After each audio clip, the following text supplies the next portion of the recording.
And now for a taste of things to come.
What is going on, everybody, and welcome to another watch along presentation from your friends here at the Simply Reliable Studios and the Wrestle Collective, shopwc.com. I am the Renegade of Wrestling, JJ Williams, joined by James Hebert, the regular independent wrestling commentator extraordinaire. Yes, sir. Yes, sir. Good to see everybody. Good to see the peoples here on the YouTube verse, the Twitter verse, the collective, the SR Studios crew, everybody. Everybody gets to see our ugly mugs call some graps. Yes. And it's gonna be an interesting show. I have not taken the time to, do graphics like I normally do because they've only announced 3 matches. Yeah. Like I'm sure you have Triller up. You can see on the screen that the infamous and Amazing Red are pictured there. Yep. Neither man is announced for a match as of yet. Yep. Yeah. Private Party is announced to be there. They're not announced for any match specifically. We don't know who they're taking on. We don't know if it's just an appearance. It's going to be very interesting. But what we do know is that Charles Mason is defending the House of Glory Championship against Andrade El Idolo. Yes. We know that Maxwell Jacob Friedman is defending the AEW World Championship against Zilla Fatu. Yes. And we know, and let me just go ahead to the graphic because I want to make sure I say her name correctly. We know that Gabby Forza is going to be taking on Amiira Sahar. Yes. That is all we know, ladies and gentlemen out there watching, primarily in the X-verse. Yes. We've got a couple people on the YouTube, but most of our views right now are on the X. Shout out to all of you guys out there watching. Yes, sir. What is going on, Charles? Good to see you. I actually thought about you today, good sir. When I went to the laundromat and I was done, I went across the street to the Dollar Tree. They had Faygo, cotton candy in cans. Okay. So I bought me 3 4-packs, so essentially a 12-pack to have here at the house. Unfortunately, they only have that and grape. I do like grape soda, but if I'm going to get grape soda, I'm not going to get Faygo. Yeah, Faygo ain't great with grape. I'm going to get Shasta. I'm going to get Welch's. I'm going to get some traditional grape soda. Faygo I go for the unique flavors, and cotton candy is definitely a unique flavor. Yeah. So I'm all about that. But yeah, so for roughly $4, I got me a 12-pack of Faygo soda. So there you go. Not too bad. I like it. So, And then there's a gas station liquor store that's right there too that sells the 20-ounce bottles.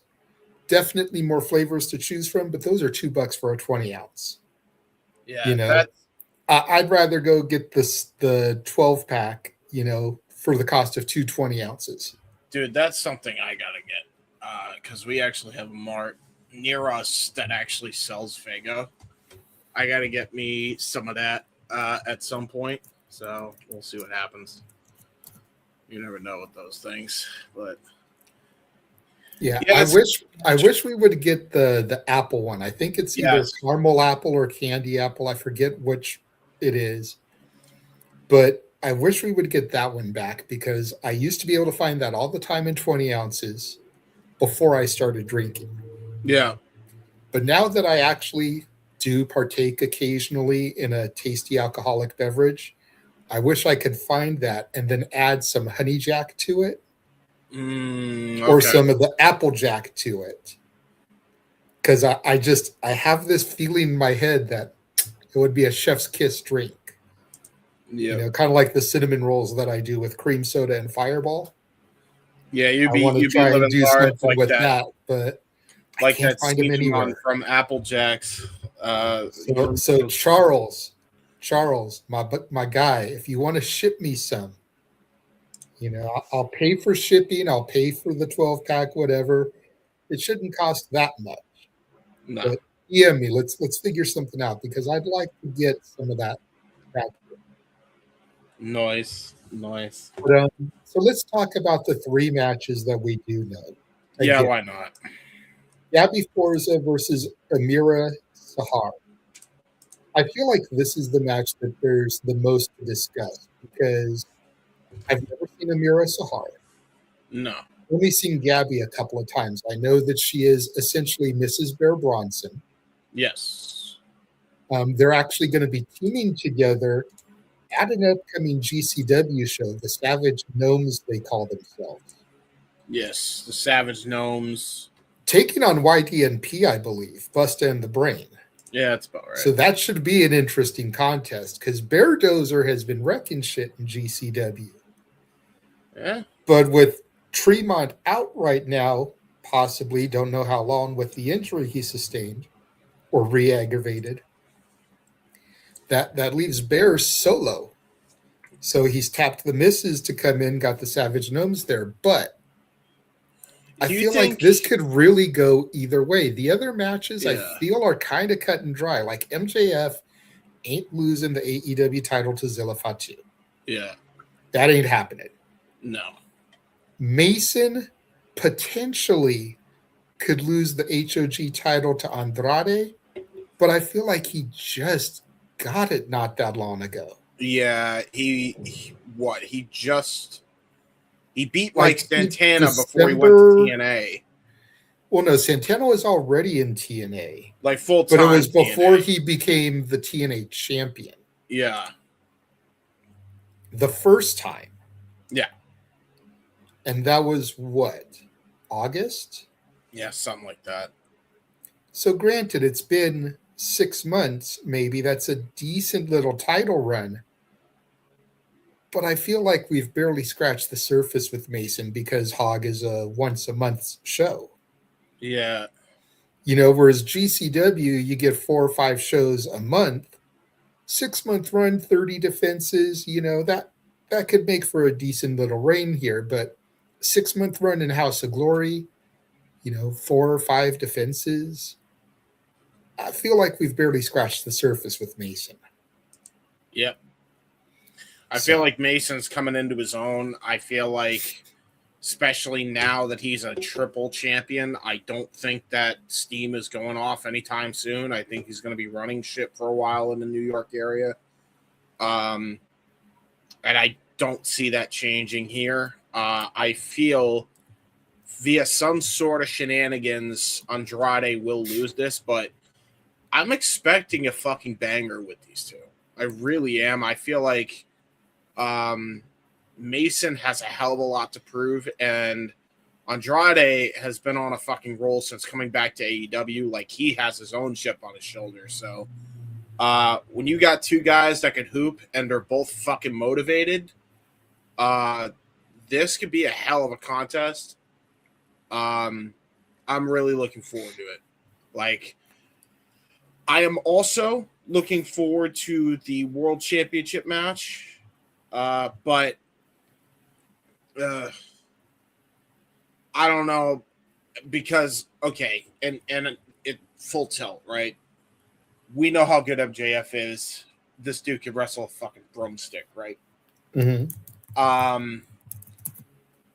I don't know if you've heard any of our conversations, particularly with me and Ryan, but I've been agreeing with him. He's the first one that pointed it out. I tend to agree with him. I'm kind of getting bored with this whole Zilla Fatu presentation, and I need more from him. I feel like I've seen him do the same shtick, the same moves over and over again, and he really hasn't switched it up. The only exception to that was like the one match with Bully Ray, and even that was kind of like a squash deal the second time around, to kind of hide his weaknesses. And like, so let me go ahead and jump in here. There. Let me go ahead and jump in here because I believe this show was originally supposed to be Zilla and his cousin Lance and Oi. Yes. But they scrapped that for some reason. Yeah. I don't know if there's an injury on Lance's part. I don't know if it's just because they brought MJF in and they figured, let's give Zilla this high-profile match. We can run that at the next show. You know? But I feel like that match is going to be what elevates Zilla to the next level. Because it's a familial feud. You know, it's the Hatfields and the McCoys. It's the family. You know, it's a civil war. It's two guys that came up through the ranks together who know each other's strengths, know each other's weaknesses, and can absolutely pull the best out of each other. Yeah. So I think that is going to be that match for Zilla. But I also think MJF is going to get a banger here. You know, we saw what MJF did for Alec Price. Yeah. And not to say Alec Price is a slouch, because we all speak highly of Alec. Right. But none of us really thought of him as a singles guy because we're so used to seeing him in tag competition.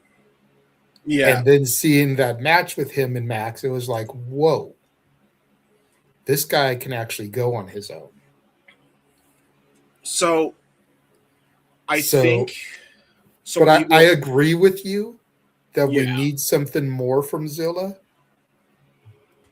But at the same time, how many wrestlers are there that once they found their lane and they stayed in it, like that was just what they needed to catapult themselves to superstardom?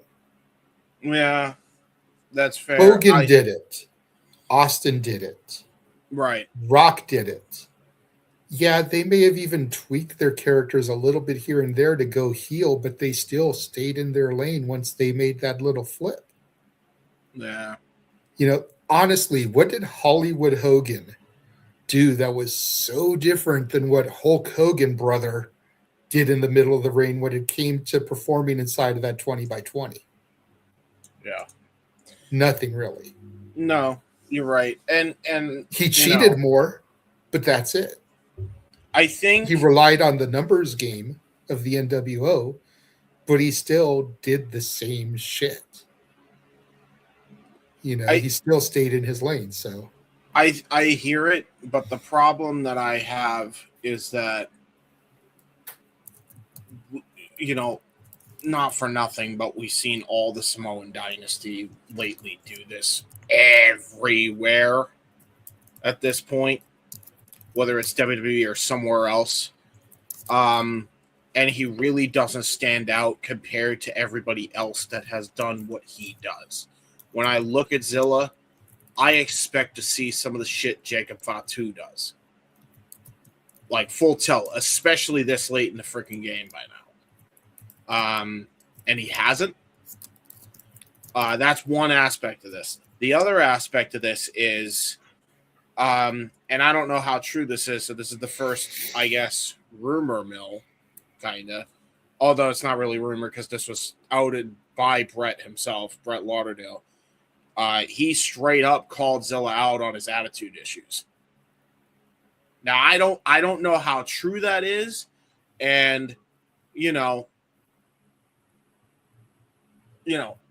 not and this is not a knock on Lauderdale. I don't know one way or the other. I'm trying to be unbiased here.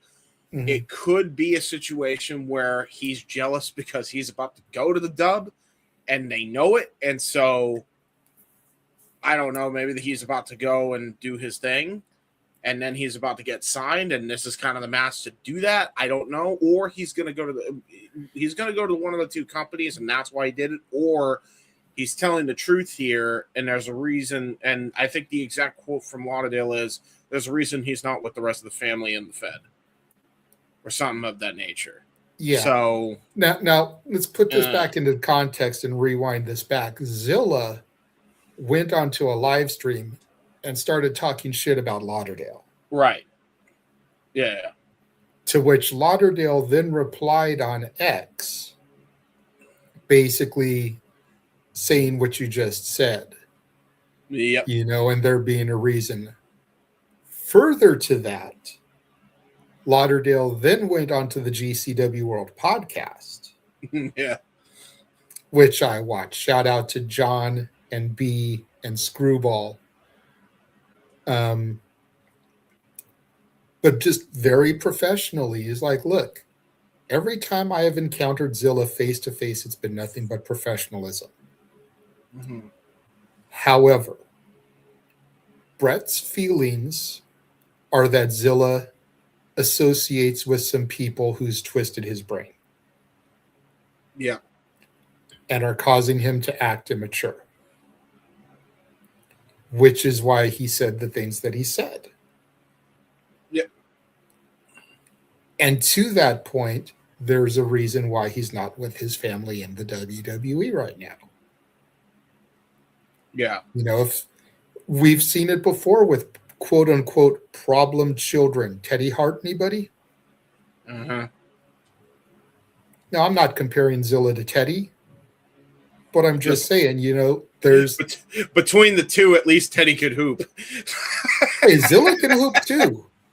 He can, but to a limited extent. Okay, but to be fair, all of his family hoop to a limited extent. Yeah, that's the problem. But they all are huge draws and moneymakers. Going all the way back to Alpha and Sika. Well, they weren't the most technically sound. They were booked as savages, and they worked as savages. To be valid, hold on. I don't mean to cut you off, but there's one exception to the rule, and that's Jacob. Okay, but still, he made his name in Japan. What is he doing right now in WWE? He's limited because of the WWE style. He can't go out there and be full-blown Jacob.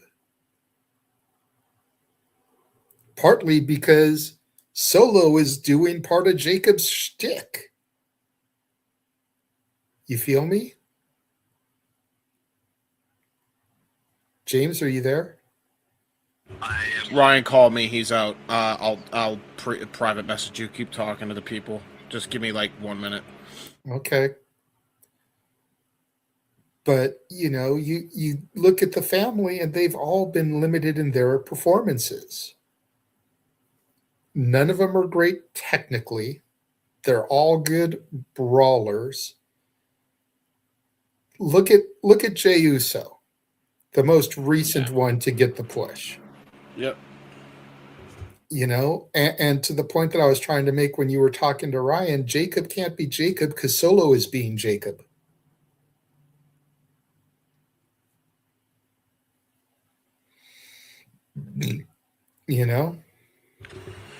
It's valid. So yeah, I don't know. I'm hoping we'll see more out of him. I'll just state this. I'm not gonna go into detail, but due to personal reasons, Ryan will not be with us tonight. That's fine. I told him yesterday when I checked in with him that as long as I didn't pick up a shift, I was going to be there. And if you needed to take some time, take the day off, bro. I got you. So don't worry about it.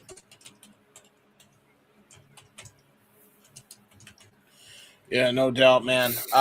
It sucks. He's gonna miss a good HOG show for once, and hopefully we'll get to see it air. You never know. Right? Ryan did recommend, in case what happened last show happens again, he did recommend we cover the Prestige show. Okay. So could be the case. Fair enough. Fair enough. Or we could always just run back the last HOG show since we're here for HOG anyway. I mean, that's true. I know it's uploaded now. Yeah, we know we can actually see it. As far as we know, we can see the show. Anyway, we spent a lot of time on Zilla and MJF. But again, I feel like that's because there's not a whole lot to talk about on the other matches. Mason Andrade is going to slap. Yes. I almost wonder, you mentioned shenanigans. I almost wonder if MJF is going to get involved there to possibly start something with Andrade heading into AEW TV. Good. We know he's got Hangman coming up. Yeah, true. And assuming that he keeps the title against Hangman because of the stupid stipulation that's been put on this match now. But assuming he keeps the title on Hangman, what's next for MJF? Yeah. Well, this could start planting the seeds for him and Andrade going into Dynasty. As Noah likes to call it, Dynasty. I like Hannibal's version, Dynasty. It's getting over, brother. Even in the SRS, we're calling it Dynasty. Well, I do it because that's what Noah calls it. Oh, yeah. Oh, he calls it Dynasty? He started that because Hannibal called it Dynasty once on, like, a Simply Predicting. Probably for Simply Predicting. Last year. Yeah. So, Hannibal, your phrasing of Dynasty has gotten over with the masses. Cheers to you, my friend. Wherever you may be. But like I said, the most to talk about, I think, is Gabby Forza, Amiira Sahar. And I'm going to go ahead and speculate a little bit here. Yeah. I think Main Event is going to take on Private Party. You think Main Event, Private Party in this? It's going to be a very AEW heavy show, you think, huh? It's been that way for a minute. AEW and HOG have had a good working relationship. You get that little bit of TNA because, Santana, Red, that history. Yeah, the Hardys, which, by the way, where the hell have they been at this point? Like, I know you're a Hardys fan, but and I know you're not, James. I know you're not anymore. Already. Drop the belts already. What are we doing? I don't know why they haven't. Unless it's because they're trying not to book them for something that's not a huge show. I do know that Super Clash is coming up. That's going to be House of Glory / Big Event EXS, which they've done before. And just so you know, on this card already, the Acclaimed have been announced to be there. And the first ever encounter of Amazing Red and Sammy Guevara. Oh, fucking shit. Okay. This could be where the Hardys lose the titles. Because that's going to be a major stage that a lot of people are going to be tuning in for. So, just something to think about. I'll tell you. And that's going to be March 21st. So we are going to get the Chicago show first because that's March 6th, I think, Turf Wars. So we get 2 HOG shows in March. But that might be the one where they lose it at.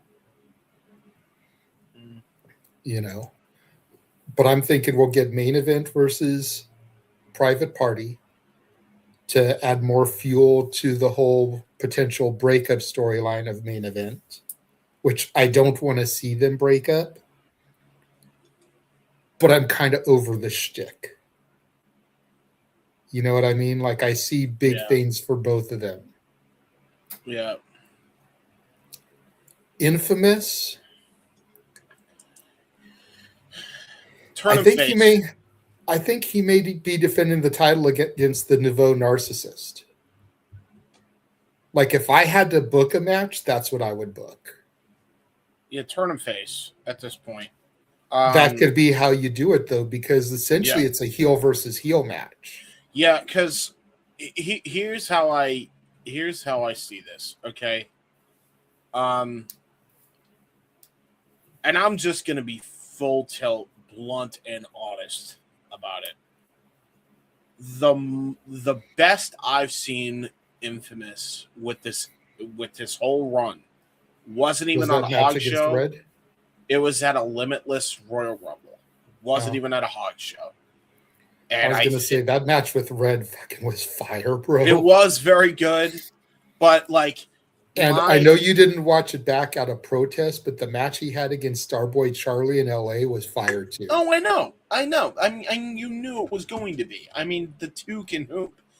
Put it to you this way, because Datilla and I were both there. She was impressed by both of them and had no knowledge of either one of them. Oh no, yeah, absolutely.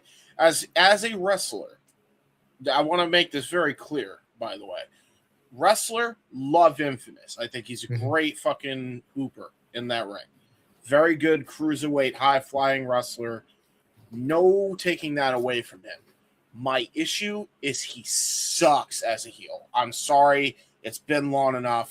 It has not worked. And maybe this is just not the right environment and they just haven't given them enough. And to be fair, they haven't. But I think he's a decent heel, but I think he suffers from not having a mouthpiece. And unfortunately, It looks like the only mouthpiece that is there in HOG is Hillary P. Wisdom. And I don't want Hillary P. Wisdom to have too many clients. He's not Bobby Heenan. He doesn't need to have his own family.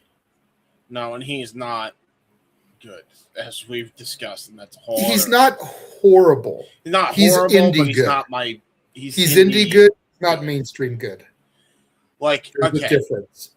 Like, for me, this dude, and this is just how I feel about it. This heel run, it's like he's trying so hard to be a heel and not do the cool shit. And because he's not doing the cool shit, it's hindering what he actually can do. And he doesn't really know how to work heel and keep it interesting. I don't, and I think that's just greenness, really. That's nothing against him. That's not a knock on him. That's just him being green. I don't think he's experienced enough to be a heel to that level yet, right? I think he needs to go back to being baby because I think naturally he'd be way more over as a baby face, especially with this crowd. I don't think they should be force feeding us this heel run. I think they really got to course correct. However they do it is however they do it. But if I'm got the pen and the paper for an indie show and it happens to be HOG, I'm doing anything I can to turn Infamous baby. Because, like, this heel run is not it. At least for me. I don't know if anybody else feels the same way. I know, put it this way, the actual character work has been supremely underwhelming. The matches have been decent to really good, especially in the case of Red and Starboy Charlie. But he's been thrown in either scrambles or random matchups or, you know, in this never-ending feud with Red that wasn't even for the fucking title, and it was convoluted and a mess. He got fucking buried before the actual match took place, by the way. And then they did nothing with him after he got fucking Warriors Way low-keyed stopped to hell twice. Like, walk on. What are we doing? You know? Well, we got a copyright notice, so that's a good sign. Yeah, it's very well. Remember they had a copyright notice last time, and then we got the whatever that was. Again, to be fair, I wasn't home watching it. I was there live, so. Although I do think it's interesting that both Red and Infamous are wearing the same championship. Red has it around his waist, Infamous has it over his shoulder. Maybe we're going to get those two one-on-one to see who the real champion is. Yeah. I don't know. Like, that's interesting. Sure. I didn't notice that previously. I bet you that's an old render and they just decided to throw it up. Maybe, but it seems weird that they would use it considering, they've been feuding. This is also HOG. Okay, I'm not sure exactly what I'm not sure what that's supposed to mean. That's very much a HOG thing to do, to use an old render from I bet you this is from 2023 or whatever, because I think that was the last time he was cruiserweight champ. But also, since we're on the Action Begins Soon graphic right now, HOG team, editing team, the reverse video tool is your friend. They have them on almost every editor. Use it, please.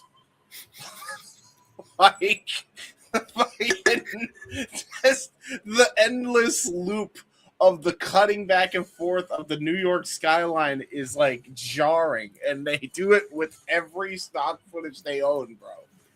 It's ridiculous. And the New York skyline in flames. Yes. Why are and 25 years ago this September, the New York City skyline wasn't in flames. I'm just saying. Wait. Do you notice the fucking border is not even fully around the video? Are you noticing this shit?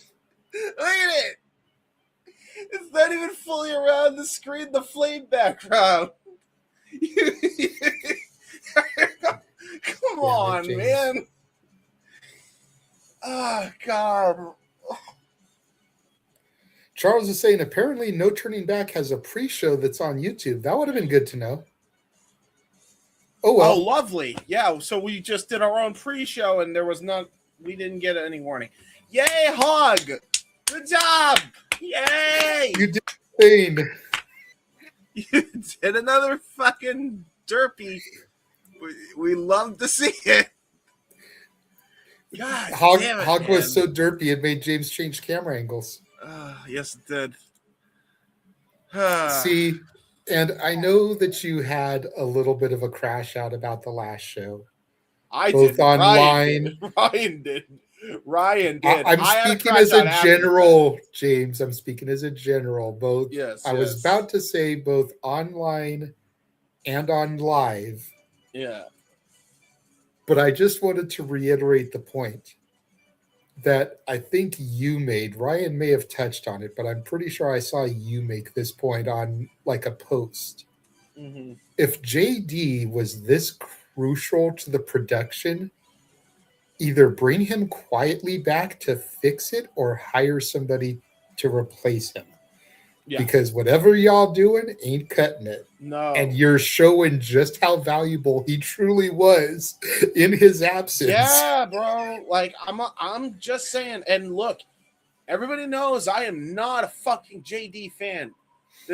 But you cannot deny that the one thing that motherfucker has on lock is his production value. For real.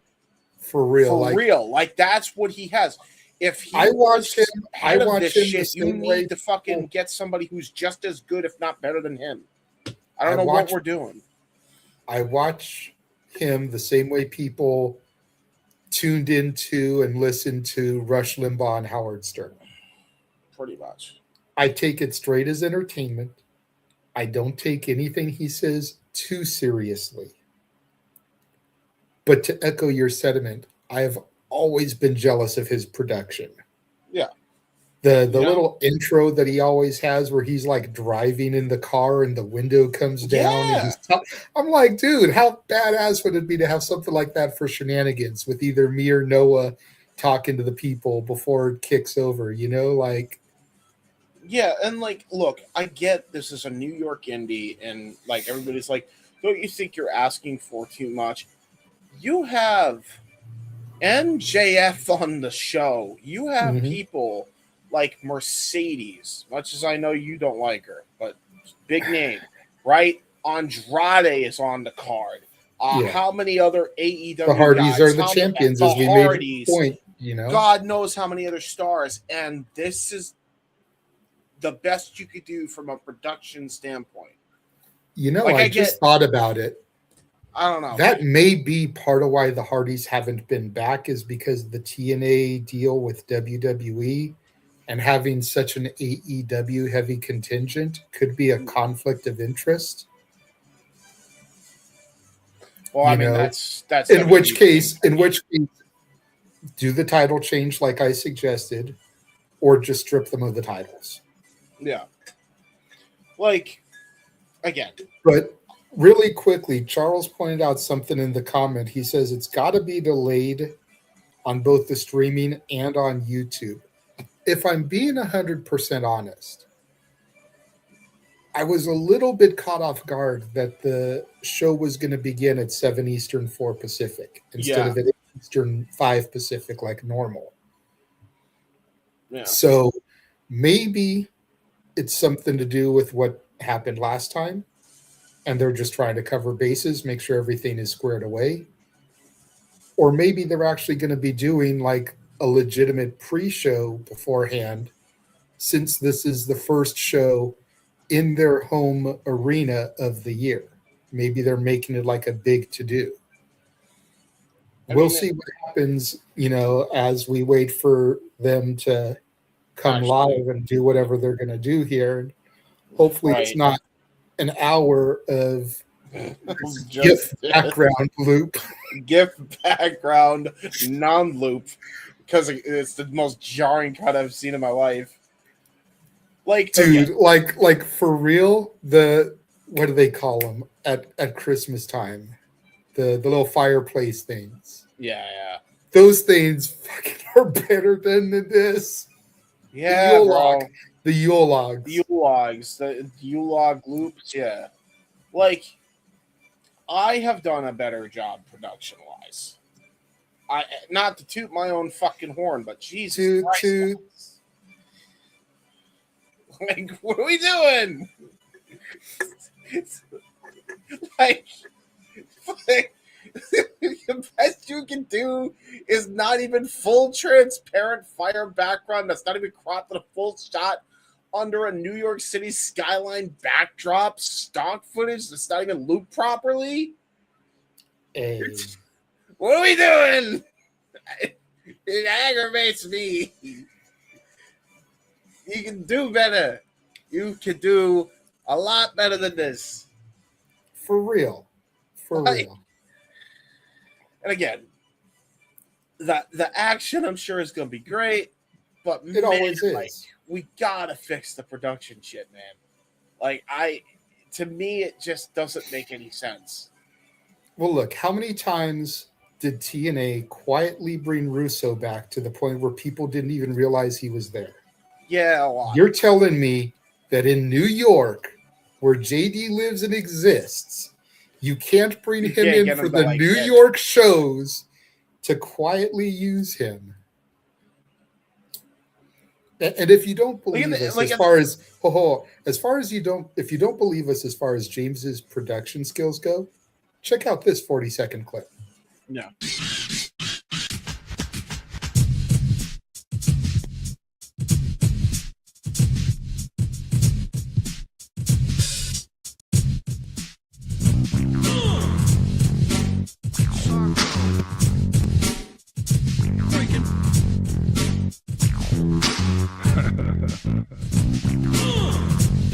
Diggity dog.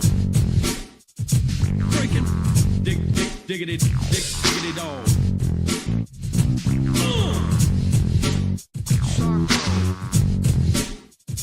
Breaking. You can see Hot Dog and a Handshake on all SRS property on Cassidy 18th Studio and on the Wrestle Collective YouTube channel. March 3rd, next episode.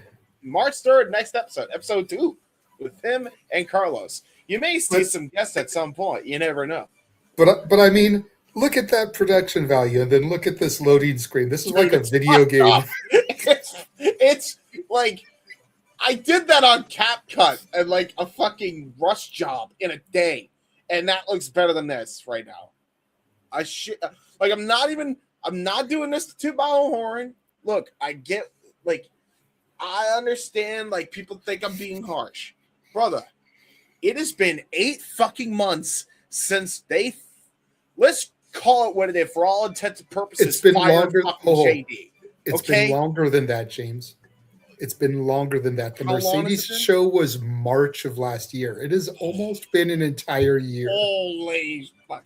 All right, get somebody in here now, bro. Like, this is okay. Like, you all need a good editor that does the good things, okay? Not whatever's going on here, where I literally can still see the chroma key not even fully out of the fire background. Okay? This is not it. This is my AEW World Heavyweight Champion, our scumbag of the SR Studios, is in this show, and he has to be subjected to this bullshit editing? How dare you, good sir? Shame on you. Shame on you. The views and opinions of James Hebert do not necessarily reflect those of the Simply Reliable Studios or the Wrestle Collective. Hey. I'm just saying. But in this case, they probably do. We need better editors. Do the things. I can't believe, by the way, we could have started. What is it? 7:12? We could have done the preview, and then the show would probably be on in like 3 minutes. You don't know that, though, with them. They could be doing this until 8 o'clock. I hope not, but they could be. I swear to Okay, God. apparently the pre-show is now live on YouTube, so that's good. Hopefully it'll kick over here on Triller momentarily. Wait. So they have... Hold on. Hang on. Are you serious? What's going on here? House of Glory Wrestling. Wait, okay. Wait, is that a premiere?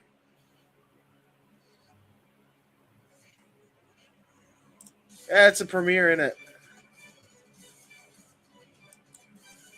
By the way, am I the only one that's been having... It's the same graphic. Oh my fucking God, you're kidding me. It is legit the same graphic. Dude, what is going on, man? Guys. Although what I am going to do is once it actually does start, because I'm sure they're going to hype the card, I'm going to screenshot the matches. That way because they're probably going to announce things other than the 3 matches we've talked about. Yeah, probably. So that'll give us match graphics, and they should all then be YouTube friendly because it's on YouTube. That's valid. Instead of the straight up and down vertical images they always release. Yeah, valid. So it is bad, Charles. I'm going to say it like this. For what is arguably the number 2 independent wrestling promotion in the United States, to be this much of a cluster is horrible business. Yeah. I'd argue, dry, plain and simple. That is undisputed, baby. Like, legitimately, you can't argue that GCW isn't the number 1. Yeah. They tour just like WWE and AEW. They've only missed like less than 10 states that they have not competed in. Yeah. So it's like They are a world-traveled company with shows in Japan, UK. you know, WrestleMania presences every year Yep. until next year, because clearly they're not going to Saudi Arabia. No, probably not. But he's saying now it starts. Is it? Well, it's still the same thing on my YouTube. Oh, I see. He's probably Oh, a little ahead he's of just that. watching the YouTube. He says it was supposed to start at 7. Now it starts. Like, wow. It took this long for it to start on the YouTube side of it. They probably forgot. And that's where it becomes an issue. Yeah. You know, Amazing Red can't do this on his own. No. I mean, technically, he's not doing it on his own. He's got Master P funding it, but Lord knows Okay, where but the Master fuck he's for- at. I was just going to say, but for all intents and purposes, Percy Miller, Master P's real name, is more than likely just the financial backer. Yeah. He's probably not a Violent J type of person that travels with the entire unit. Yeah. You know, Violent J, to his credit, wherever JCW Juggalo goes, Violent J is there because he is that guy. You know, Shaggy may not be there. For as far as I know, Shaggy's hands are clean of Juggalo. He made that appearance at the 2-Day War to get the pop because it was the gathering of the Juggalos. Mm-hmm. But I think that's the only reason he was there. He could still go You know, if you wanted to, by the way. I never see him on any of the JCW stuff that I do, that I watch. Yeah. Like, You well, know, here's the other thing. he might be at the show in Vegas. He Yeah. might be, because ICP just announced a tour that leads into Vegas. I think they're playing Utah on like the 15th or the 16th. Their show is the 17th in Vegas. And then they've got a show concert the 18th in LA, the 19th in Arizona. So like once they're done in Vegas, they're gone. But there's no concert announced for them in Vegas, which kind of surprises me. No. You know, with Juggalo Championship Wrestling being there, with them coming through that area, Yeah. and then going to LA, like you would think they would have a concert announced for all the Juggalo fans that are going to be out there. Yeah, But you alas. never know. But the point I was making is that Master P doesn't seem like he's that guy traveling the world with HOG. Nope. You know, he stays home in New Orleans or wherever he's got his house these days, you know, and just writes the checks basically and lets Red handle the business side of it because Red is the wrestler. Master P may have had some matches in his day, but he doesn't consider himself a wrestler, which is good from a celebrity aspect. Mm-hmm. You know, he doesn't try to consider himself something he's not, so he lets the wrestler handle the wrestling business. He handles the money. I'll say this too, like, because this is the other aspect of the production stuff. If they have such issues at this point, since they like going live and they can't really afford anybody, why not just fucking pre-tape everything and then release it the day after?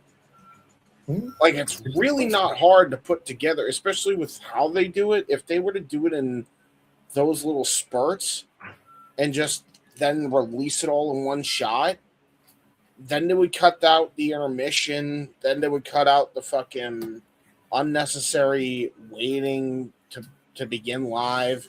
They wouldn't have technical issues. They would be able to get their audio in check and post. Like that would fix a lot of this shit, and that's not a lot of work. Like, I've produced my own variation of shit like that in the past. That's like the easy part, really, is just putting it all together in a pre-production. Like, that's really not that difficult.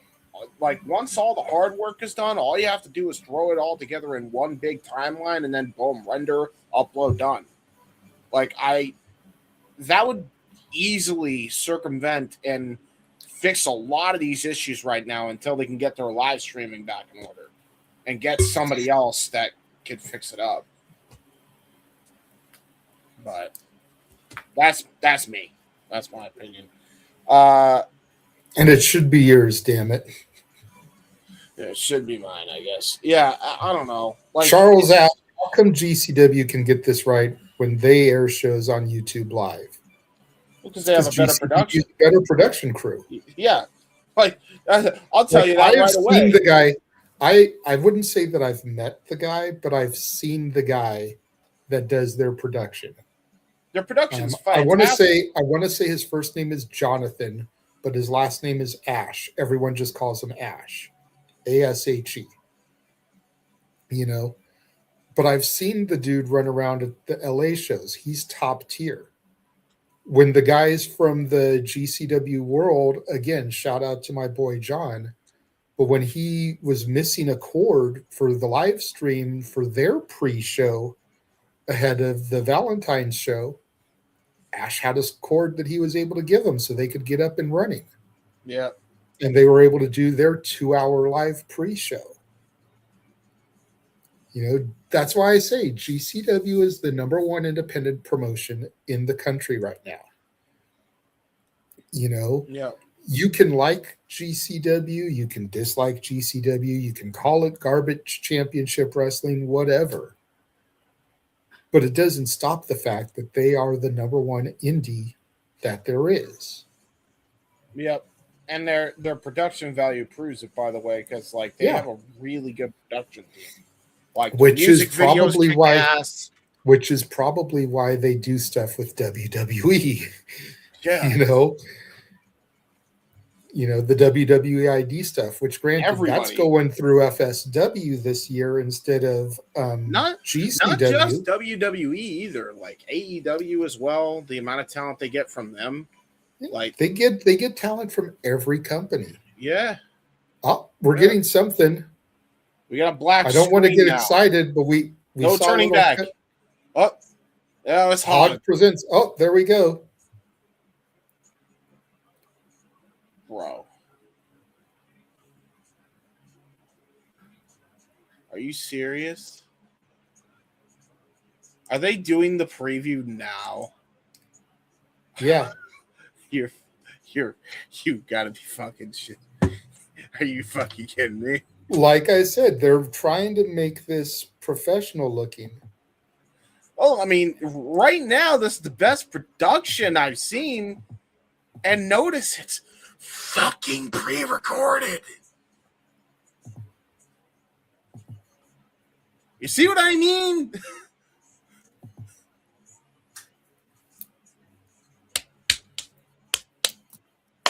Shout out to the Solomonster too, looking sharp there. He does look great. He always looks great, though. Solomonster always looking dapper. I was a little bit bummed that he wasn't in LA. I'm not gonna lie. He wasn't in LA? Nah. He didn't make the trip this time. But I did correspond with him on X Post. Mm. You know, tweeted at him, you know, that I missed him, you know, didn't see him, whatever. And he was like, next time. So basically telling me that there will be another HOG show in LA probably this year. And then not long after that, HOG posted a graphic. I'll upload it here. But basically announcing that there is a show coming again. They haven't announced a date yet, but there it is. Glory at the Globe will be the next show out here. I like it. Because the LA crowd was so hot, man. They're coming back, and I don't blame them. You know, New York is their base. Makes sense. They've done Chicago quite a bit. They usually do Chicago a few times a year. If they do LA twice a year, I'm happy. Yeah. If they want to do more, do it, 3 times a year, even better. Yeah, But as long as they just do it twice a year, I'm happy. true. Yep, Gabby Forza, Amiira Shire. Sweet Cheeks Joey Silver versus Diamond Virgo. Is that how you pronounce her name? I don't know. I don't know. This is the valet of Infamous, by the way. It's Diamond. I'm just going to call her Diamond. It could be Diamond Virago. But I'm going to call her Diamond. Sweet Cheeks and Diamond.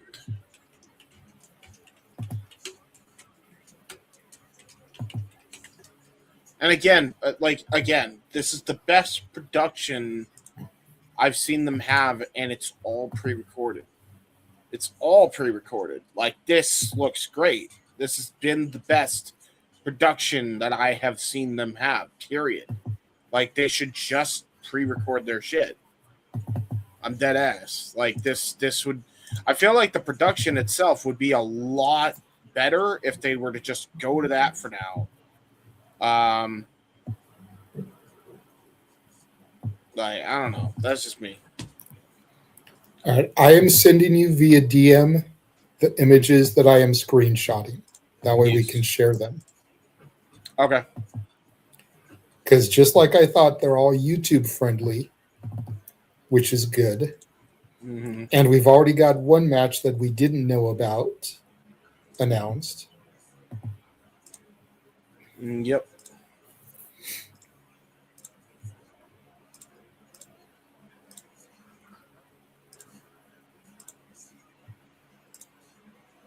I appreciate that, Charles. Look, he's trying to stay on the team. Look at that. You want the match card stuff? Yeah, I got the screenshots. There you go. I appreciate that, Charles. Good looking out, but I got it. Yes, sir. See, I don't take Infamous seriously with his hair. Me neither, bro. Like, this is what I mean. Like, he tries too hard, I feel, to be a dick, but I don't know. He doesn't come across as genuine. Yeah, I'm like, bro, just braid that shit up. And I'm not trying to be stereotypical or nothing. Cornrow it, braid it. But that long coif just hanging over your eyes like that, bro, I do not take it seriously. Oh, God. Here we go with the Hillary P. Wisdom Nouveau narcissist thing.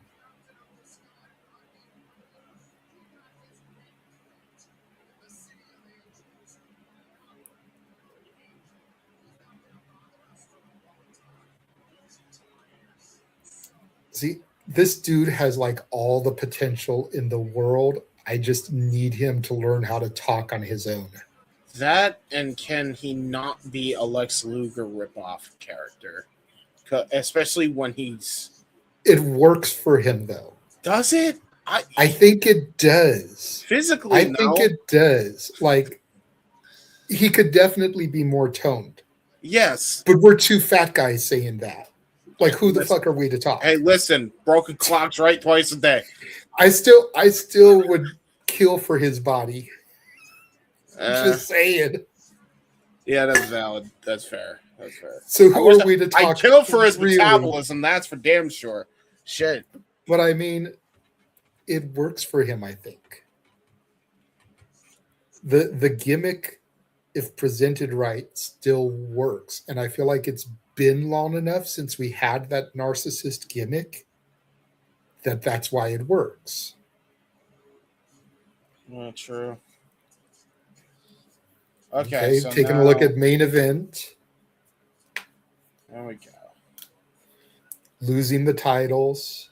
And then they've pretty much been on a downward spiral since then.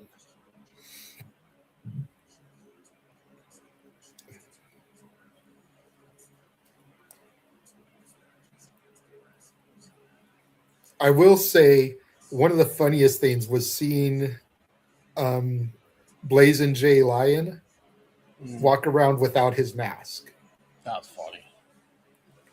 Like, I almost took a picture to send to you, No, but yeah, I'm like, no, I don't want to be that guy. don't ruin my kayfabe, man. I think he's a lion. Ooh, talking to Ooh. Mason of all people. Interesting. No wonder he's been going down this dark path. He's being mind-fucked by Mason.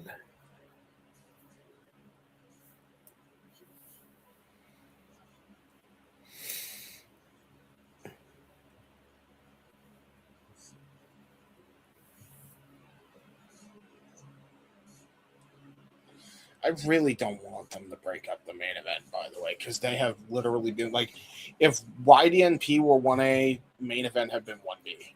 I know. Like, I really don't understand why we're breaking them up. Like, fuck, to be fair, man. though, because I've looked into these guys a little bit, and if I'm remembering what I read properly, they've been a team since like 2018. Like, it might just be time to try them on different pastures now. They've been a team together for close to 10 years. It sucks because I think they should also be signed to fucking AEW in a heartbeat. Right there with Oliver and Price, man. Or I'm gonna say this, and I'm gonna even cut to you the off at the WWE. heels. I'm gonna cut you off at the heels. Dude needs to lose the mask before they get signed. The fuck you don't. No. Bro, he's not a luchador.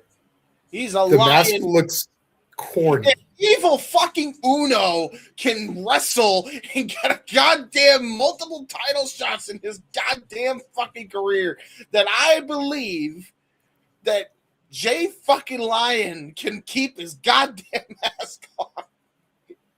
Okay? I don't want to hear that shit. Look. He's allowed his masks. No. Yeah, that was dope, that beatdown. I love that after Andrade's match. Man, this show looked awesome. It was. You should have watched it. I know. Same, we didn't get to see it live.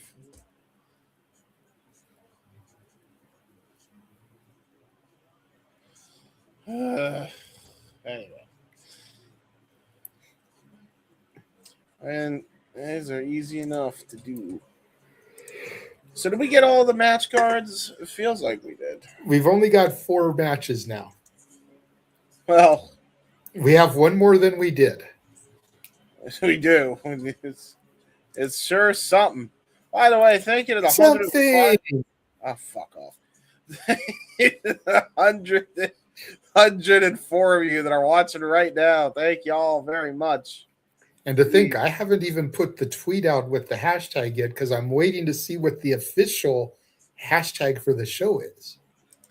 Bro, once I do that, it'll probably go up even more. Yeah, it's almost because then people that search for the show are going to find it. Here, I'll look it up. They usually have it on the corner, James. That's what I'm saying. Like, well, no, I know. Just hang tight. They'll put the thing up when they're ready. Are they live? Is this live? I don't think so, but it could be. Yep, it's live. Okay. Bro. Why did the audio jump like fucking 5 octaves? Don't know. Bro, I literally have my volume at 6.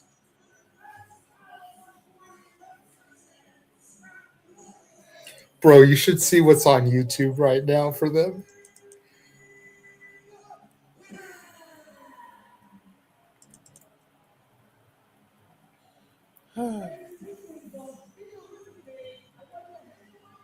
Wait a minute.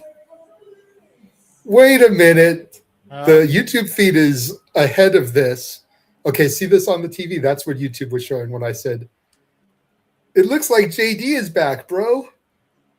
They heard our prayers. So JD is back. Okay. Is that not JD from NY? It's definitely JD.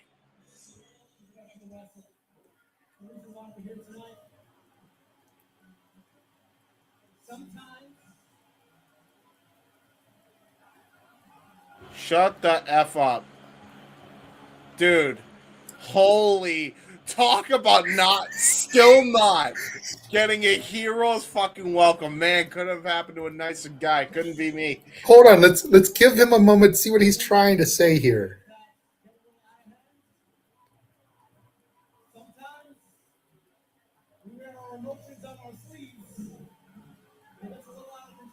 Because it looks like he's making an apology.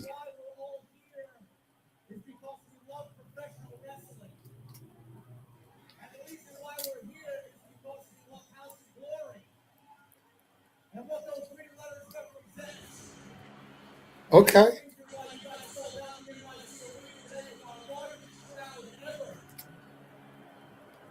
Basically, he said that sometimes our emotions get the better of us. Sometimes we wear our emotions on our sleeve.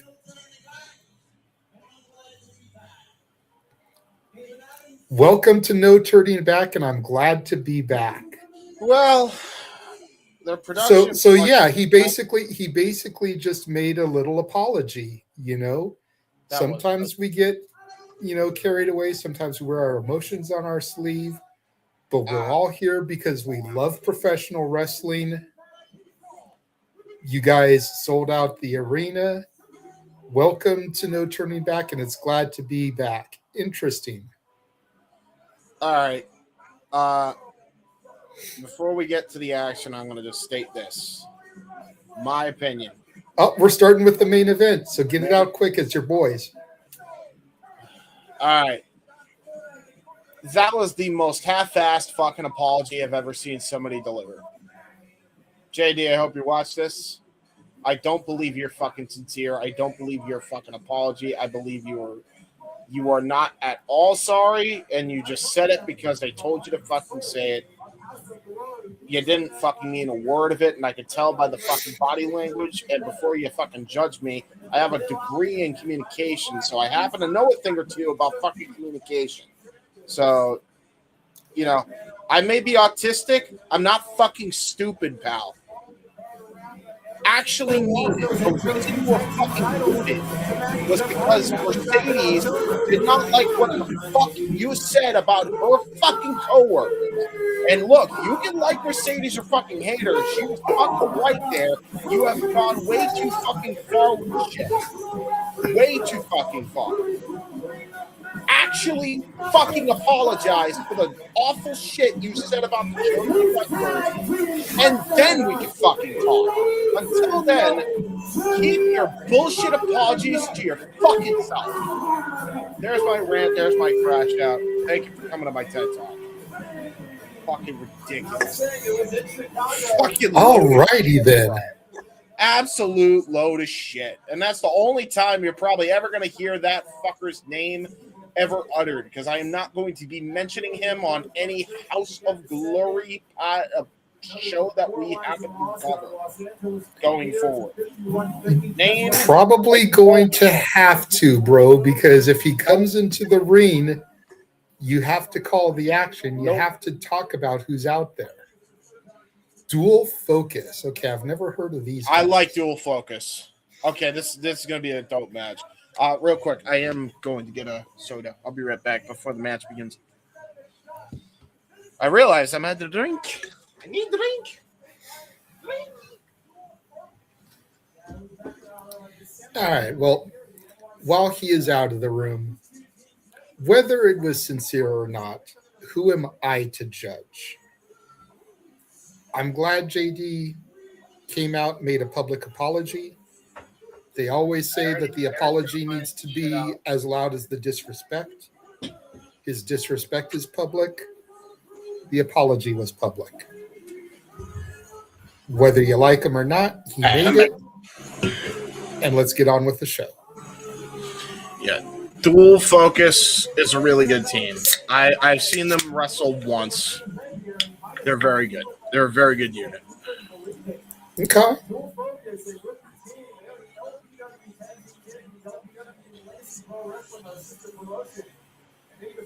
Okay, so they're part of the sister promotion for HOG, Legacy Pro Wrestling. Yeah. Isn't that isn't Legacy one of the championships that fucking Charles Mason has? Probably. Because It would make sense. Yeah, he has 3 belts. Yeah, we know one is the Jersey belt. We know one is the HOG belt. Legacy might be the other one, which would make sense if he's champion of both promotions. You know, if that's the sister promotion. I was going to say the one with the dreads almost looks like Ice Williams, but I don't think it is. And no, that's not a joke because all black people look alike. I know they don't. But seriously, he kind of reminds me of Ice Williams, who was a WWE ID prospect for a moment. He was part of FSW, doing stuff for Reality of Wrestling as well. So definitely traveled, you know, so I could understand why a company like HOG or Legacy would want to book him. They're saying that this is a rookie tag team, like they're only in their first year as a team. Again, would make sense because he just got released not long ago from the ID program. So pieces fit the puzzle, but I don't think it's him. Anyways, to the action. Midas Black in the ring, tag to Blazing J Lion, and I will let you take it over, good sir. Yes, sir. We're going to get a little bit of almost kind of reluctant double team offense here from Jay Lion and Midas Black, mainly because Midas Black is showing some viciousness to his style, and that's been the case for a while. Well, again, we saw that little backstage encounter during the pre-show where Charles Mason was talking to Midas, and that could explain so much as to why Midas has been acting the way that he has been. I had never seen that footage before, so whether that was pre-taped for tonight or whether, you know, we don't know if HOG has like a TV show or something and we miss out on stuff. I've never really seen them post internet promos. Doesn't mean they don't shoot them. But that could explain. You're not going to do the hula hoop senton dive. Hey, Midas, you're a derp. But that could be why Midas has been acting the way he has been, is because of Mason. There's your senton dive. Yeah, but no hula hoop. I don't like it. It's not the same without the hula hoop. You need to have the hula hoop. You do? No bueno. No bueno. Midas Black, Jay Lion have not been on the same page as of late. As we take a look at that cannonball dive again, Foley just ran right into him. There's one. Ooh, kick out at one.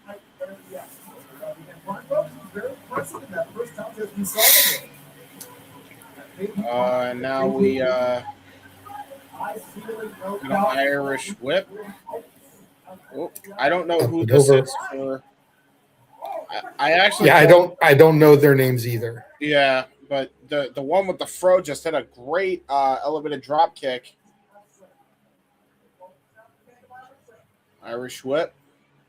Double leapfrog underhook. Nice arm drag into a nice rising knee strike. Good leg drop and a good senton there by Dual Focus. Really nice tag team offense.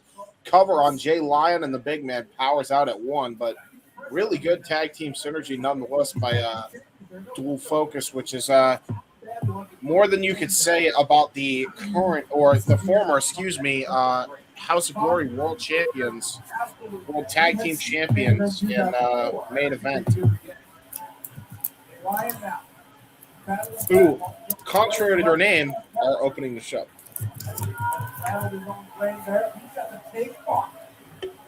Oh. A self tag and a vicious lariat by Midas Black. Holy, he had a hell of a lariat there. What is going on here? By the way, that feed is right there. Like takes her back. Yeah, taking exception to this aggressive side. Midas Black. Look at the leg there. I'm not quite sure. I'm not sure Jay Lion is. I see what's going on. Hold on. This is what, frankly, this is what they need to be doing. Hold on. Turning up the temperature on the tag team division. I have no idea where the feed is. Check right back out. And we'll see why. He didn't think about that. Something there, but that's really contact. I'm not sure about what's going on here with these two. They're quite on the same page. That might be the opening.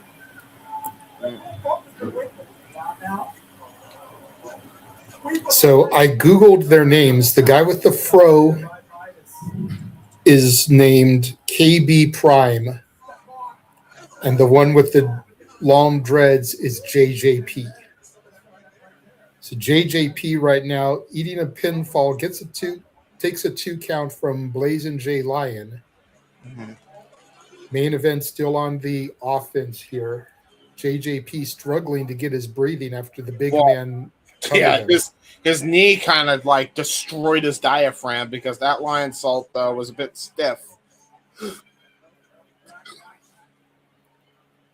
So JJP now getting helped up by Blazin' J Lion. If J Lion is going to get signed by a big company, he needs to fix his gear too, because the Hear Me Roar on the back of his tights looks like it's falling off. Oh yeah, no doubt. I'm sure he's had that gear for years though. And to be fair, that type of font, because I've seen that font on look, that is not good for seaming some gear. There we go. Now we're in sync. All right, so JJP about to get belly to belly. Very nicely done. Good belly to belly there by J Lion. There you go by the big man. Hard tag into Midas. J Lion may be starting to come around to whatever Midas is cooking here. Do you smell what I should not have said it the way I was. Yeah, about no. to say Double it. stomp to the back of JJP by Midas. Do you smell what Midas is cooking? There you go. Better.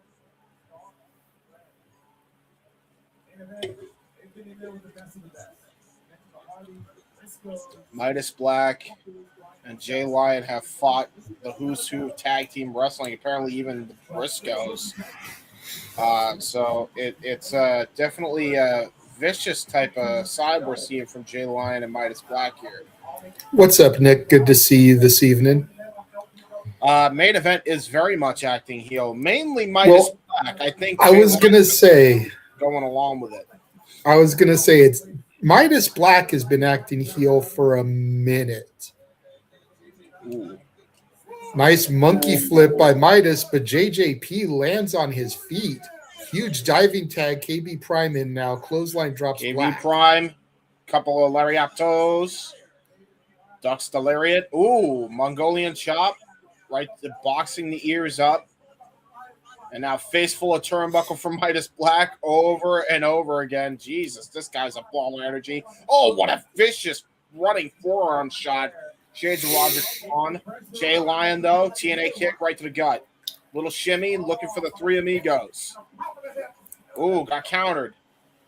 KB lands on his feet into a neck breaker. Very nice reversal and offense there from KB Prime. Simple but effective reversal counter wrestling there. And now going to go for a nice suplex into a bridge. What the hell has he got going on here? Going to go for another suplex of sorts. Gets a double one off. Very nicely done by Prime. Into a cover. There's one. There's two. And Jay Lyons there to break it up at the last possible second. Just basically cannonballing Prime right onto the canvas. Try to go for a swing and a miss haymaker there. And now getting comboed there by De Lion. Very smart, though, by KB. He pulled Midas away from the ropes there where he went for that pin attempt. For as young as he may be in the game, that was very good instincts. And now, Jesus. Bucket Saito suplex. Dumps KB Prime on his dome. Yeah, thankfully, right his fro can act as a little bit of a cushion. 619. Very nice. This is New York. This is the 212. Two. Yeah, fair. Lion salt lion from the salt. lion. Right off to his head. Oh, no, the poor bastard. Oh, God, that's a lot of weight. That's a huge bitch. Midas Black now go to the top rope to finish off the combo offense. And a Frog splash into the knees. Oh, no. Oh, no. And Jay Two. Lion got held. Oh. That was close. I thought that was it, man. The way that JJP took Blazing J out of the outside. If Ooh. KB had been able to hook that leg with his leg, that would have been it. Great cartwheel evade, but still got caught with a knee there by the other member of Dual Focus. I forget his name already. I apologize. JJP. JJP with a hell of a rising knee strike, and now KB Prime looking for a tag, possibly looking for their own tag team offense here.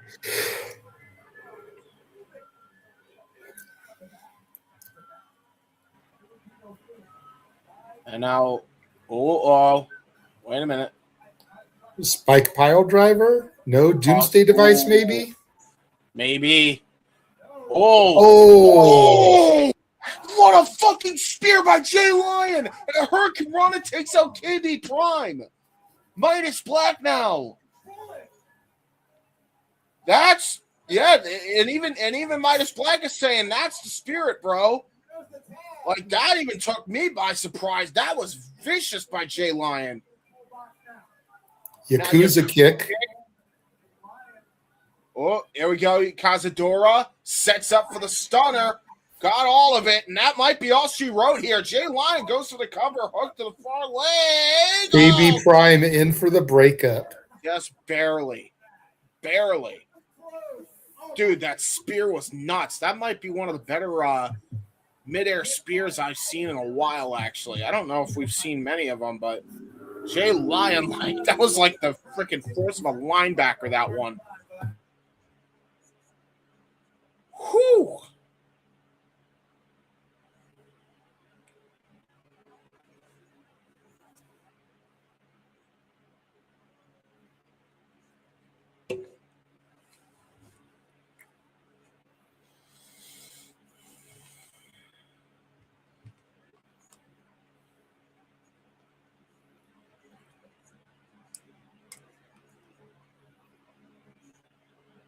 Get it, Lion. I'm going to stop now. I see. I got the reference. Now here we go. Back and forth here between damn, I keep forgetting the other one's name. JJP and KB Prime. JJP. Great exploder by JP. Into a senton though by Jay Lion, and here we go. KB Prime coming up. How do you forget his name when you're on camera with a JJ? Yeah, that's fair. JJP. Oh! Double underhook pile driver by Jay Lion on the KB Prime.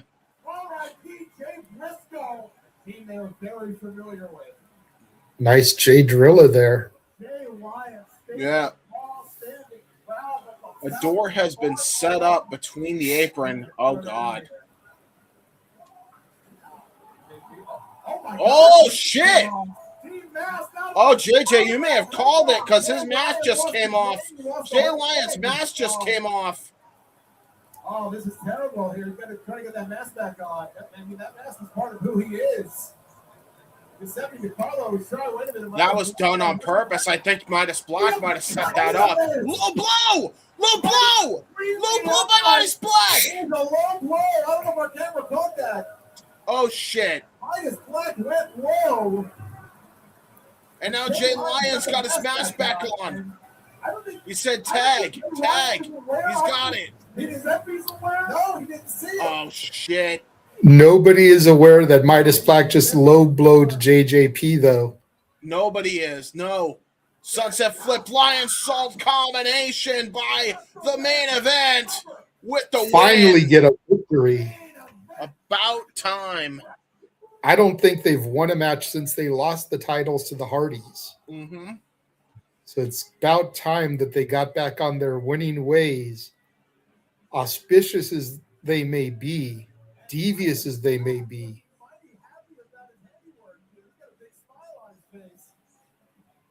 And Jay Lion is none the wiser.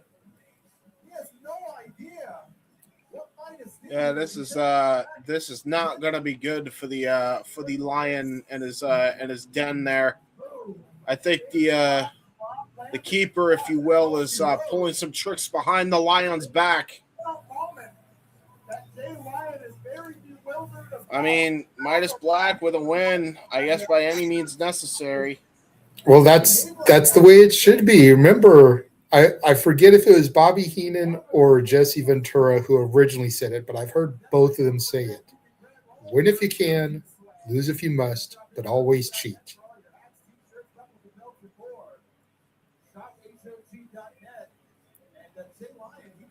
Very, very good matchup here to kick things off here. Main event finally getting a W. A reluctant W, if anything. And now Midas Black all loves and hugs now with Jay Lyon. And then, of course, the late, great Eddie Guerrero always said, if you're not cheating, you're not trying. Mm-hmm. See, and now he's asking people, did he low blow? 6767. 6'7". 6'7". Yeah. Blaze and Jay Lyon starting to get the truth here, though. We are Neanderthals, guys. Nick's wife, that's terrible advice. What, 6'7"? No, win if you can, lose if you must, but always cheat. That is terrible advice. You're correct, because cheating is not good for a relationship. For a very committed relationship, that is very bad advice. She is not wrong. Well, yeah, I mean, cheating in a relationship is wrong, but we're talking about wrestling, not relationships. I mean, do you cheat on tests? Sometimes. I would be lying if I sat here and said I've never cheated on a test before. I think everybody has at one point. Exactly. Yeah.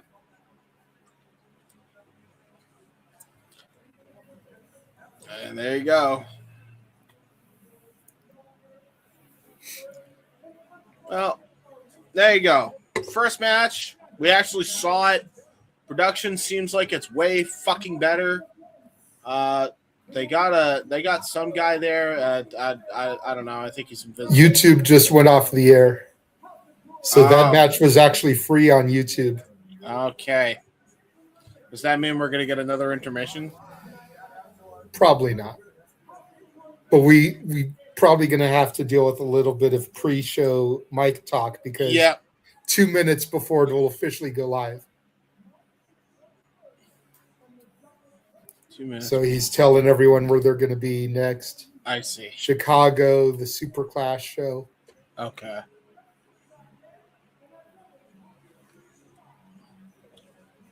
Well, who's ready for some more action?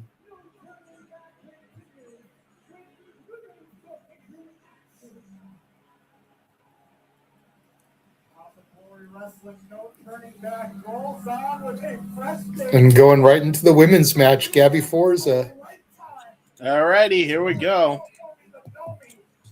We'll at least get this file loaded in. God damn.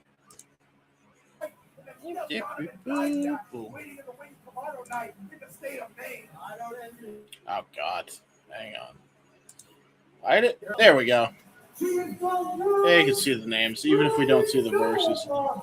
With a drop of 358 pounds, a deadlift of 462 pounds, What? What? of 200. By the way, I hear your feed like crazy. By the way, it keeps happening every now and again when you're not talking. Okay, I'll turn it down a little bit. Yeah. It's like it's only on level 3 on my TV. Yeah. It was a little bit higher, but I just turned it to 3. Yeah, I bet you I know the situation. Let me try something.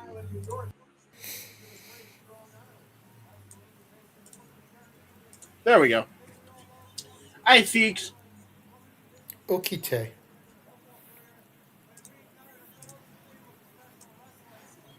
So, yeah. You could tell JD is back because I don't remember seeing Trons like this in the time he was gone. Yeah. No, well, that's what I'm saying. Okay, so Like, I don't like the person. I think that's obvious. But okay, from a production standpoint, and I said this, he's great. But he didn't mean his fucking apology. You know what I mean? But yeah, What production is way the better. belt that she has? I don't She's know, a but I champion like it. somewhere. I mean, that belt looks fucking awesome, actually.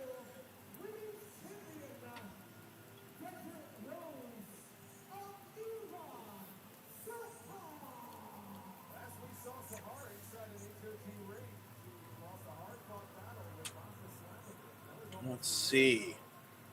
I want All to right, see so that. the last time she was in a HOG ring was a hardcore battle with Masha Slamovich, apparently. Oh, wow. Oh, LPW, okay. Again, LPW. Legacy Pro Wrestling. Dude, that belt looks sick. That is wow. Bro, that's something like Scorpio Sky wants to get his fucking hands on, bro. Like that, the Lakers colors. That's nice, bro. That is sleek looking. I like it. I like it a lot, actually.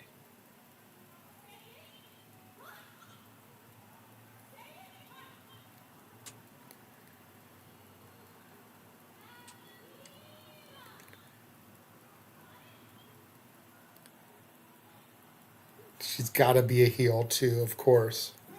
Yeah, of course.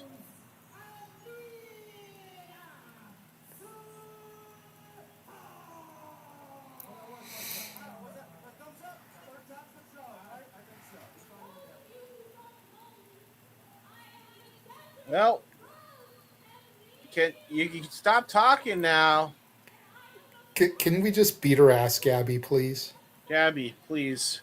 I mean, at least. By the way, another. I mean, as far as we know, it's not a title match, so Okay. Gabby can win here. So, Mhm.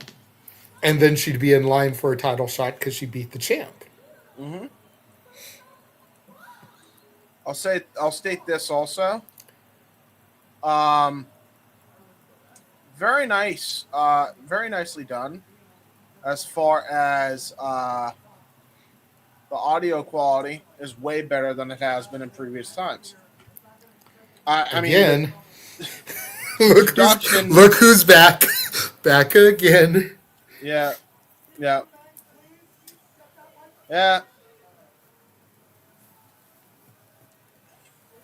I mean, it didn't have to be him. They could have gotten somebody to fucking help this shit go on. You know what I mean? They could have. But they chose to stick with their. Okay, I'm gonna put my tinfoil hat on for a minute. Little conspiracy theory. Okay, you ready for this? Mm-hmm. Because who does he work with every Tuesday night? Saw Monster. Who's the general manager here? Saw Monster. Could Solomonster have been quote unquote sabotaging shit so that it would show how badly they needed him? No, because if you think about it, Solomonster. But if you think about it, Solomonster's shows are usually audio. He doesn't usually go on camera unless it's the Tuesday show with JD. No, he does go on camera sometimes. Every time I've ever tuned into the Solomonster Sounds Off, it's just audio. Here's the thing. They both have access. Point being is that if he's dedicated enough to him, could he have been, maybe not sabotaging, but saying they don't need anybody, just let it cool down some and then bring him back. And then showing the fact that he, brings something to the table more than just commentary. No, because honestly, if that's the case, then everybody involved in HOG is enabling that shit behavior. He caused that just because he's skilled at his job does not mean at the end of the day, he's not even the one editing for his shit. And they both have the same editor. I know for a fact they both have the same editor. They both plugged them like numerous times.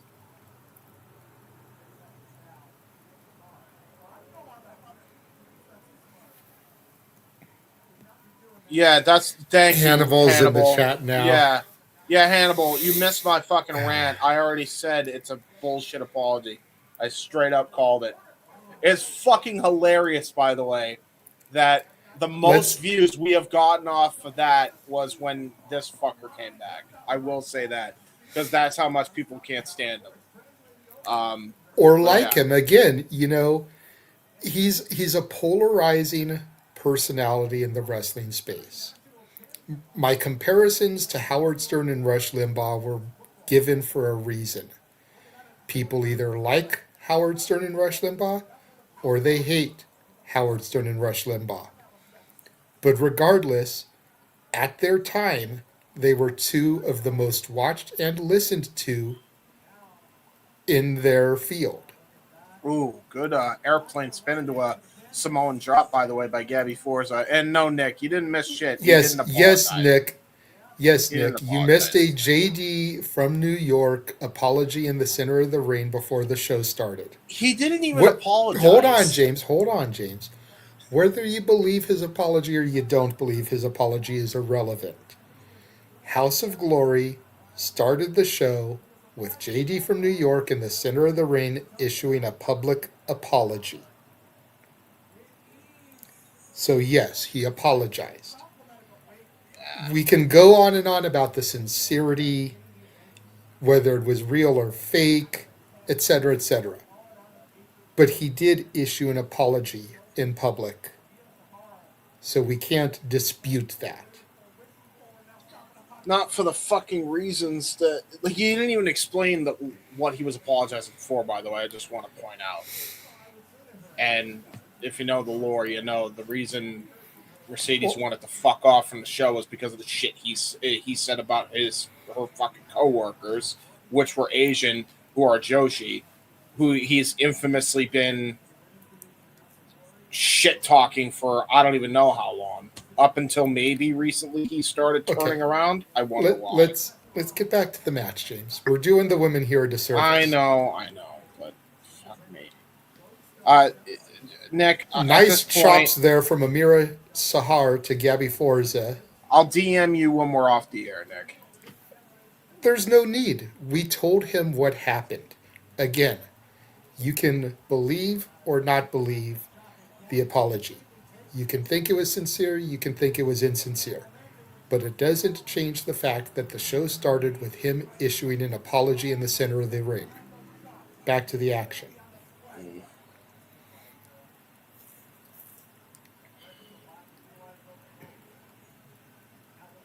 Amiira off the ropes there. Nice swinging neck breaker. Almost a reverse swinging neck breaker. Hooks the leg, gets a 2 on Gabby Forza. It's pretty good. I will say this Amiira is pretty damn good in the ring. She can There's a reason move. She's the champion. Yeah, man. I'll straight up state it, man. Like she's great. Like this is how you could be a heel, right? Like Infamous could actually learn a thing or two from Amiira. Hook to the leg, kick out at 2 by Gabby Forza. Just knows how to be smash mouth in your face. Now kicking Gabby Forza in the face, ironically enough. Amiira looks like she's going to the top rope here. Don't know her moveset well enough to know what she'd be looking for. No.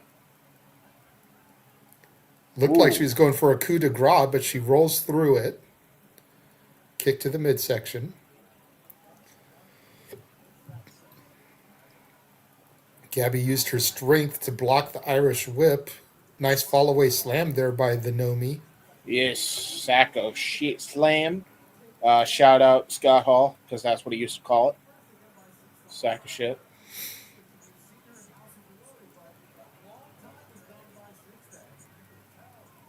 Yeah, honestly, both of them. Like, I'm really impressed with what I see from these two ladies. To your point, Like, I think both of them are fucking hitting hard, really. Like, they're really good good women's workers here. I mean, I guess there's a reason that that Amiira is a champion. Nice scoop power slam. Very nicely executed there by Gabby Forza. Was going to go for a cover, and Amiira rolled out of the way. But Gabby Forza immediately capitalizes with a Vader bomb. Hooks to both legs, which forces Amiira to have to exert a lot of energy to kick out of that pin attempt. Very nicely done there. Yeah, honestly, fair point, Hannibal. Fair point. There's 2 Nicks in here, by the way, technically speaking. Yes. There is. Except we call Nick the soap dish Hannibal. This is true. So, But he is. and the other one is the Canadian what a king stunner! of. Dude, The other one, I saw it. The other one is the Canadian king of food and smut. oh, hey. One's just got a longer nickname. Oh, yeah, that's a lot. That's a long nickname. No, wait. I would hate to put He's that on not- a business card. He's not a smut person. I believe his wife is. To be fair. I mean, But yes, one half of the fish and dish connection in the chat room. And there's you guys can catch Wrestling Autism every Monday on 5:30 Eastern. And don't forget LTF Light the Fuse, the AEW Dynamite preview as well. Yes, sir. Yes, sir. Check out. That is our a space boys from Wrestle exclusive. And also, I forgot. Gotta get this thing called oh wow, nice Oklahoma Stampede there from Gabby Forza. You guys should check out this thing called shopwc.com for all your merchandise needs. I still need you to send me that audio file so we can. Yeah, put it in I keep forgetting. That's my bad. Because I legit want to try and edit together a commercial for them. Just take what a clips of double like stomp. Dev wearing the hoodie and Wow. the octopus. Bro, she fucked her up. Oh, Ooh, barely just popped kicked the out. Shoulder up. Yeah, no, I like these two. They're Even putting on Amiira is a great little match. taken back by it. They're putting on a really good match here. Yeah, honestly, I'm really impressed by both women here. This is a really good fucking women's contest. Honestly, I kind of want to see Amiira and Shotzi unify the titles. A little bit of unification. Double champ it. I know that James is happy to read that there, Nick. Oh, what a Omega driver, a Rikishi driver by And Gabby that's it. Forza. What a win. That was out of nowhere. She just pinned the champ, so again, you got to figure she's got to be in line now for a title shot at that LPW championship. Yeah, you would think at that point. Very nice. That was a great transition because I think Amiira was going to go for almost like a Hurricane Rana head scissors, and it got countered into that Rikishi driver. Samoan pile driver there gets the win for Gabby Forza, drops her right on top of her head. God damn. Gabby's got some cushion for that too, so Yeah. So she felt none of that. Meanwhile, Amiira felt all of that, unfortunately.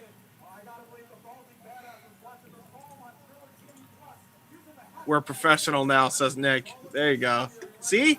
see, I just pointed that out, James. You late. Oh, sorry. No, that was awesome. Awesome match. By the way, thank you to all 144 of you watching. I can't believe how many people are watching for a House of Glory show, by the way. I can. I That's keep trying to crazy. tell y'all, all we got to do is tweet out with the hashtag, That's true. which it looks like the hashtag in the corner just says hashtag HOG Wrestling. Yep. And then anyone that searches that hashtag immediately sees our video. And That's they valid. click on it. That's valid. Bro, I've been doing that. I did it for the Super Bowl and I did it for the Daytona 500. Holy Yes. fuck. And what were the numbers like for those? Insane. Okay. So there you go. There's that Times Square gif that you love so much on loop. Well, okay. That They need to fix that. That's the first blunder, man. Listen, it's easy to reverse engineer the video, guys. Every video I'm not gonna processor lie. has it. I'm not gonna lie. Everybody I does. pop for that video every time. I don't care. I pop for it. Hey, that shirt in the middle, the Root of All Evil shirt. That one looks familiar. Yeah, you have that. I do. It's hanging in my closet right now. I almost wore it for this, but I was like, nah, it's too cold. Yeah. It is 46 degrees in sunny Southern California. I know. You're on the East Coast. You're supposed to be cold, though, James. You're funny. You're supposed to be cold. We are sunny Southern California.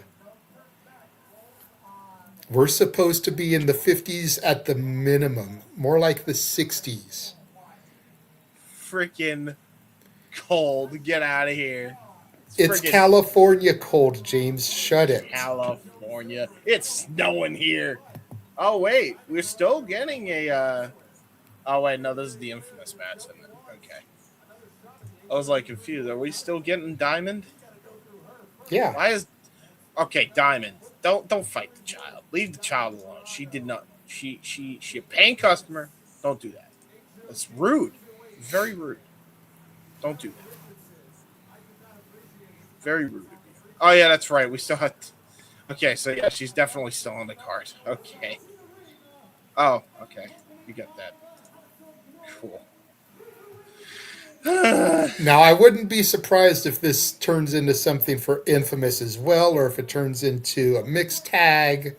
Yeah. You know, just the fact that Infamous is out there with her.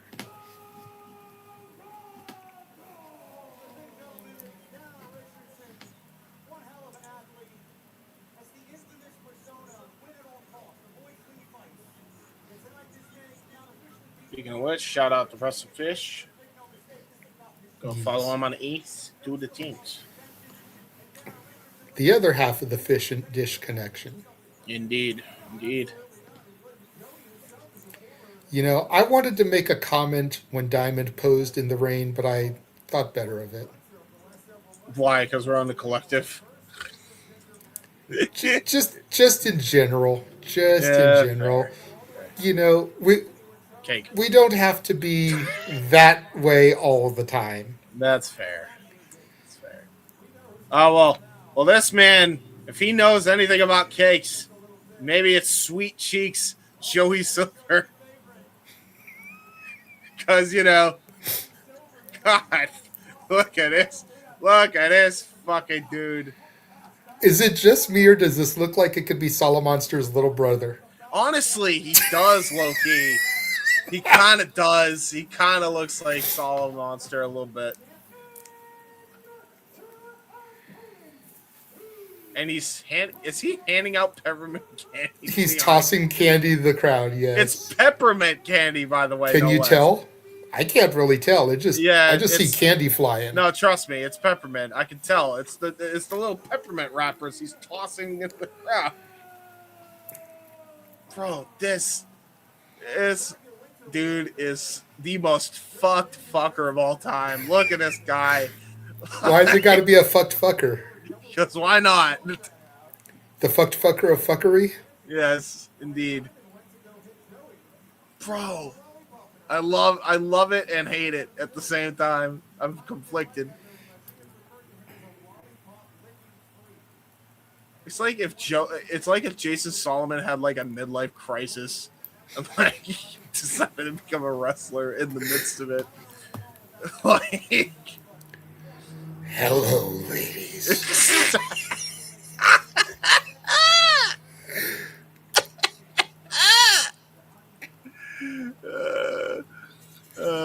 Zilla, we are the ones. There we go. Good to see Rodney coming into the chat. Must be a first-time person.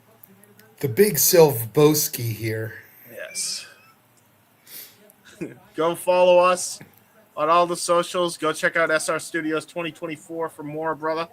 Appreciate you for tuning in. God, that is just... I can't believe like I don't even know if we've seen House of Glory have many intergender matches. This is the first that I've seen them have. But we're about to see Diamond Virago and Sweet Cheeks have a match here. It's definitely the first one that I can remember. But if I'm being honest with everything that happened last year, like I didn't stay up on HOG as much as I did on GCW. So Yeah, that's valid. they definitely could have done one, and I just missed it. Yeah, probably. Diamond's like, nah. You know, the independents are where you get these type of matches. You don't usually get them in the big leagues. You know, we had Ryan Nemeth and Mara Sade on TNA. I think that was kind of a testing ground to see how it works in the big companies. Mm-hmm. You might occasionally get the mixed tag matches, but rarely do you get a one-on-one style intergender match. So No, he's really doing a lot of time wasting. Oh, for fuck's sake. I said this is probably going to Infamous. turn into something here. Infamous got caught. Infamous got Mhm. caught. He was gonna do the heel thing of hitting him in the back with the title, and he might be getting ejected. He might be getting evicted. You You are out of here.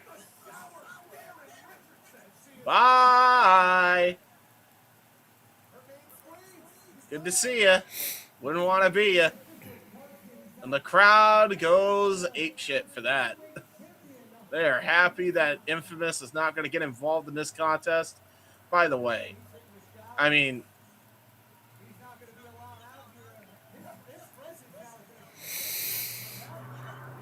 God, he's getting people throwing the candy that Sweet Cheeks gave him. They're throwing the candy at Darren Richardson as he gets ejected from the ringside. So now Diamond has to do this on her own. No help. That means you actually have to wrestle and stop going underneath the ring there, Diamond. The pressure. She calls herself the pressure. The pressure's on. Let's see if she can rise to the occasion. See if she can shine bright like a diamond. Sorry. That was a bad joke. I'm tired. That was very bad. Did she? Huh? Oh, okay. She's now begging. She's begging. I thought she was about to do an Effie for a minute. I watched too many fucking Effie matches, but that's where my mind went.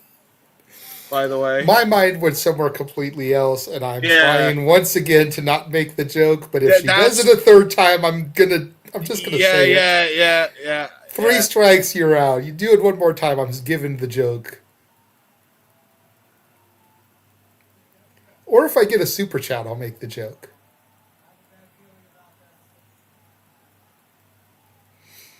He's gonna dance. Ooh, slapping the crap out of him. And then laughing with the loser. She emoted? What are you emoting about? Diamond. Uh-oh, Sweet Cheeks is wide-eyed. I was going to say, it's the most serious we've ever seen him. Now he's making a fist as he hit her. Hit her? You know, man's always taught not to hit a woman. Wait a minute, what's this? What the fuck? Who this? Here comes Darren Richardson again. Okay, well, this match has just been thrown the fuck out, I guess. No, bell hasn't sounded yet. What do you... Now it has. Now it has, yeah. I think it's... Carlos Ramirez just came in almost like a heavy for Darren Richardson and Diamond, and now Sweet Cheeks just got completely obliterated. Remember, Sweet Cheeks is the #1 contender for the House of Glory Cruiserweight title, as far as I remember.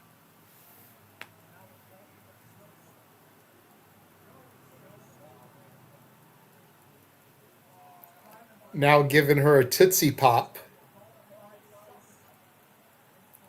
Tootsie. All Oh right, yeah, Diamond. because that's Sweet Cheeks' gimmick, by the way. I know. Damn it, Yeah. you cut me off before I could make a joke. Oh, what's the joke? It's too late now. What's the joke? I thought Say she it. was going to show us how many licks it takes to get to the Tootsie Oh. Roll center of a Tootsie Pop. The world may never know. Then again, there's another website where we could find that out from her. Oh my god. Well, there you go. Well, she did. Yeah, she did do the thing. Oh, what the fuck? Why is wait? Birthday That cake. was a Minions foam cake. What? Why? Isn't there a new Minions movie coming out? We're going to steal the moon. I mean, y'all just had a Wrestle Collective podcast episode about corporate wrestling. Are they promoting the new Minions movie? Yeah, sure they are, pal. I mean, I'm just saying. Yeah, Saying. That's what they're doing. They didn't just decide to get a bootleg cake to fucking smash the I'm friggin' just head saying. right over. Just saying. This is gonna be the fucking talk of the town, isn't it? Yep. Yeah, he's there. There's candy. Okay, apparently it was a Minions it's a pinata cake. It was a pinata cake. Yeah. That's awesome. Pinata cake. Oh.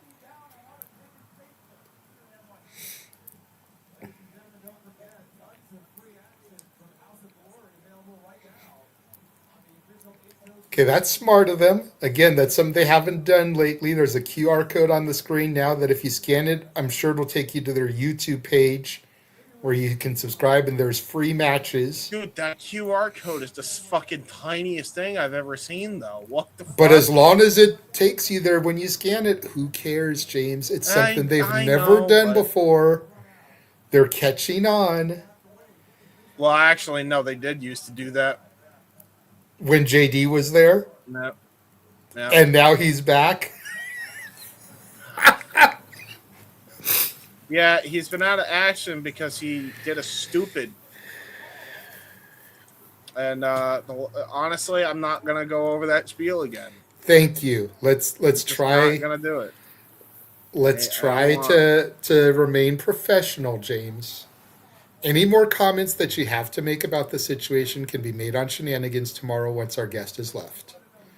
Because we always recap what we do watch-alongs for. Oh, good. So we're going to have to recap this.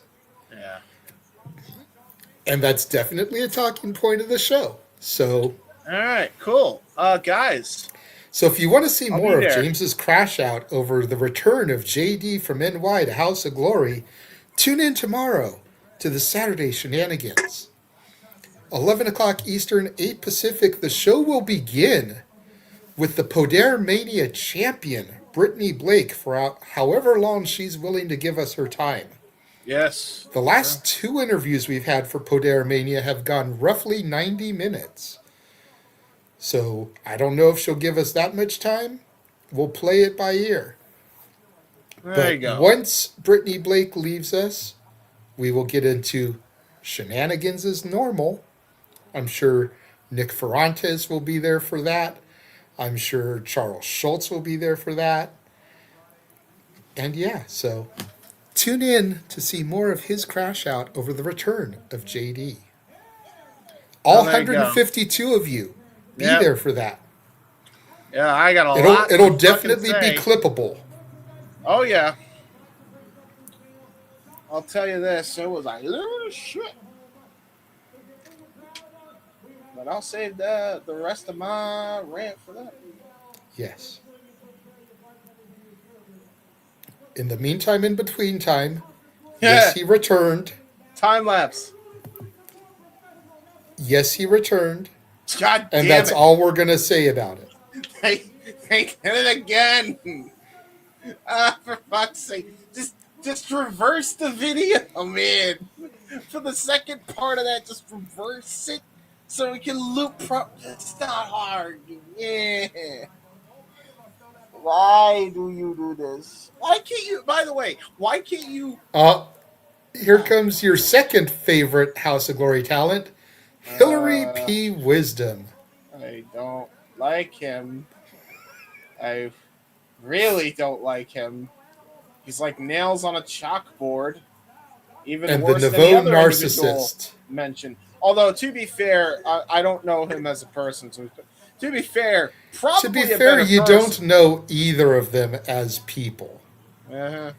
You know what you've seen of them as people. And your good buddy, the Wrestlefish, always says, when anyone in the wrestling business talks, they're working us. Yeah, that's fair. So how do you know that everything you have ever seen from Mr. NY isn't just a gimmick and a work? Well, it is a gimmick and a work. Exactly. You don't know is. how he is outside of this screen.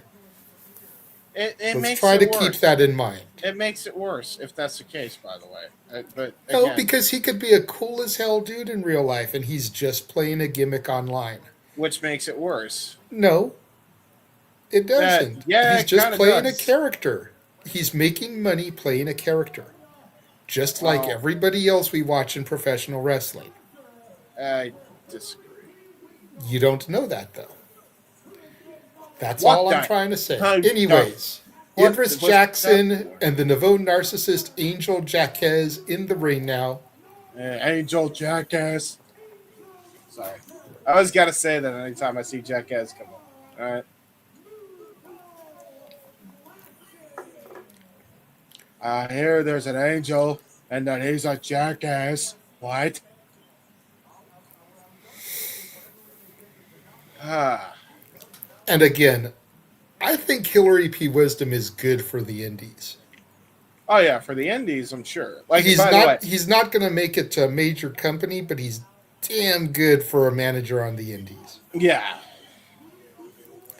We say that, and then he's gonna show up on like an AEW or Ring For of real. Honor or something like For in real. like 3 years, or he'll show up in WWE Or and NXT. NXT or something. Yeah. Yeah, I was Like, going to I- say, he would be like- perfect for NXT. We're- He's we're a giving him good a mouthpiece. platform. We're giving him a platform, I guess. He's a good mouthpiece for a heel wrestler. You know, that's what a good heel... Dude, Julia could benefit from him right now. He'd probably do more for Julia than Kiana James does. You feel me? Yeah, I feel you. Jade could probably benefit from him. Not that she can't cut her own promos, Jade at this point. but Jade is a better she needs promo. something. At least she's defended the championship more this year than a Blue Thunder Bomb has won a title match. Or any match, if we're being honest. Sure.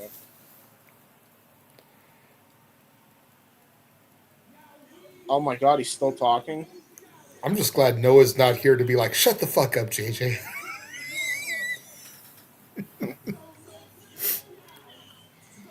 This is fair. He's fair. Oh wait. But yes, he's still graphics? talking. Where's the graphic? Who we got next? Because there isn't one for this. JD, we do cast D18. So boo. Okay. Do yours. Private Party.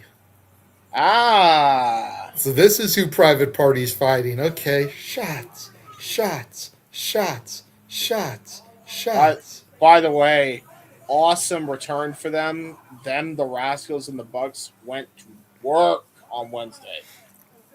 Awesome match. I almost wish the Bucks hadn't won, only because, and this isn't Buck hate, but if they're not going to put the straps on them at the show, I don't see what the point is. You know? And honestly, I still feel like it's too soon in their babyface turn to give them the straps. Yeah, I agree with that. I actually, and You by know, the way, it's like I'm of the belief, and again, this isn't my typical Bucks hate, okay? I'm of the belief that if they put the belts on them this soon, it'll inadvertently turn them back heel, because part of why people hate on them is they're so tired of them being the focus. yeah, They need to lose. They need to maybe not win until like All In, Yeah, that's fair. That would be a valid. huge show for them to get crowned at. Then they've gone almost a year as faces without the titles. I'm just happy we get But to see Private Party again. I miss these yeah, boys. but point I'm making is that they shouldn't have won that match if they're not going to strap them up. I would have rather Private Party gotten the dub in their return, Or the gone against Rascals. FTR, lost, or the Rascals and lost. It just doesn't make sense for it to be the Bucks. And if the Bucks win, it's going to have the wrong effect, I think. Yeah, I agree. I can agree with that.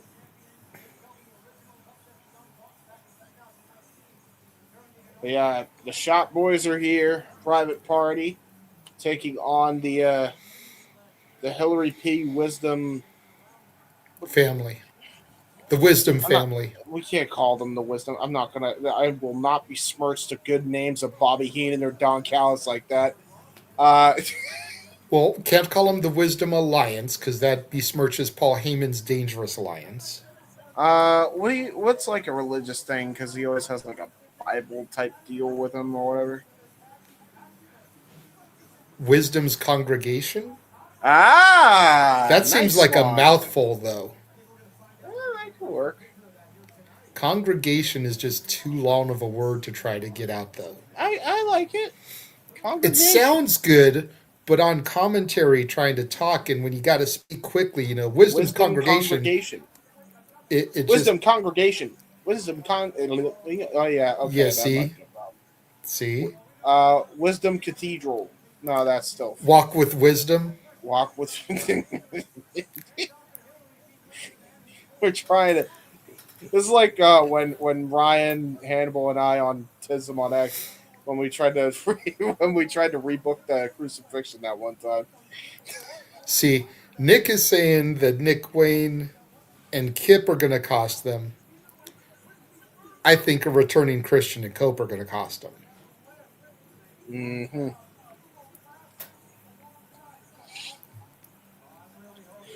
They'll return, attack FTR.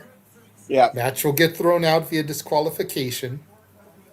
Then we'll go to Dynasty in Canada A. The Bucks will come out, attack FTR, cost Cope and Christian their match. That way they still stay babyface by attacking FTR and not Cope and Christian. Double or Nothing ladder match for the titles. Hannibal, Cope and Christian get crowned there. Hannibal, if you're still somehow listening, and I doubt it because you're probably asleep at this point, we're using your version of Dynasty. It's Dynasty now. Dynasty! Cope and Christian get crowned at Double or Nothing in a ladder match. Yeah. Carry the titles until All In, put the Bucks over at All In Wembley. Why is Dark Star now getting a fucking microphone?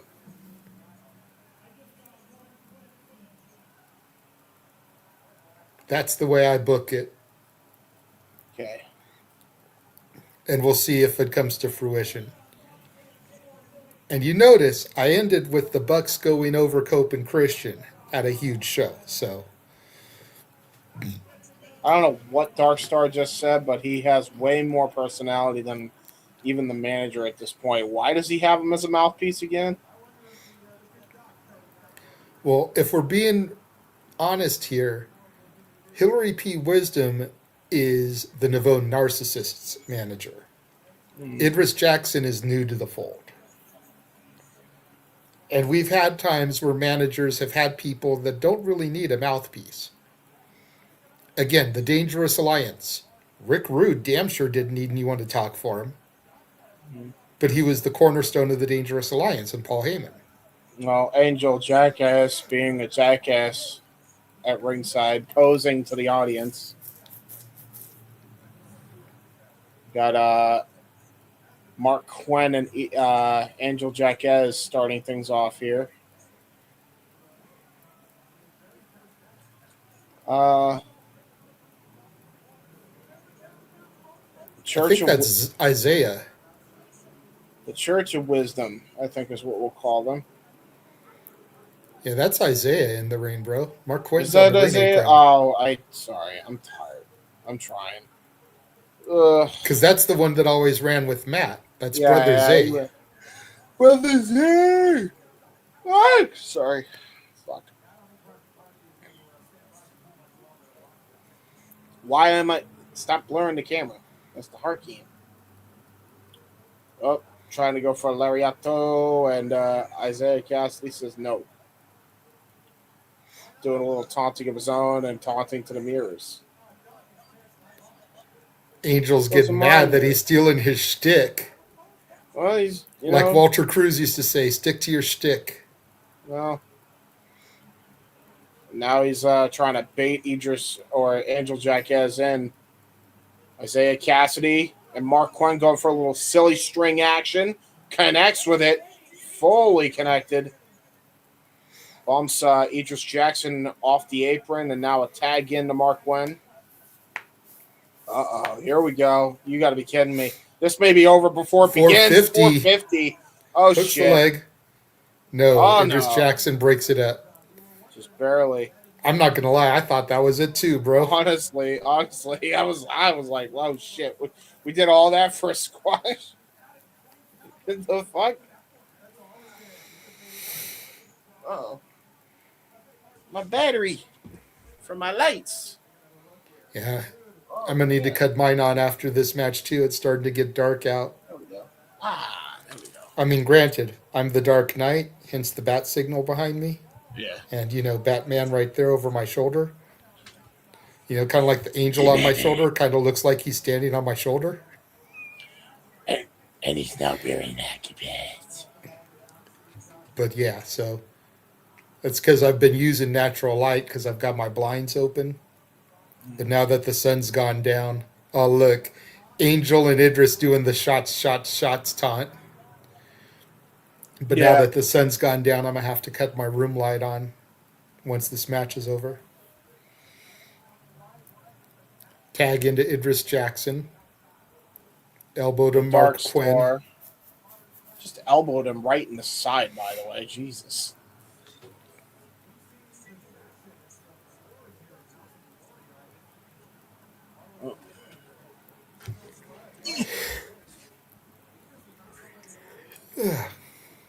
Yeah, see?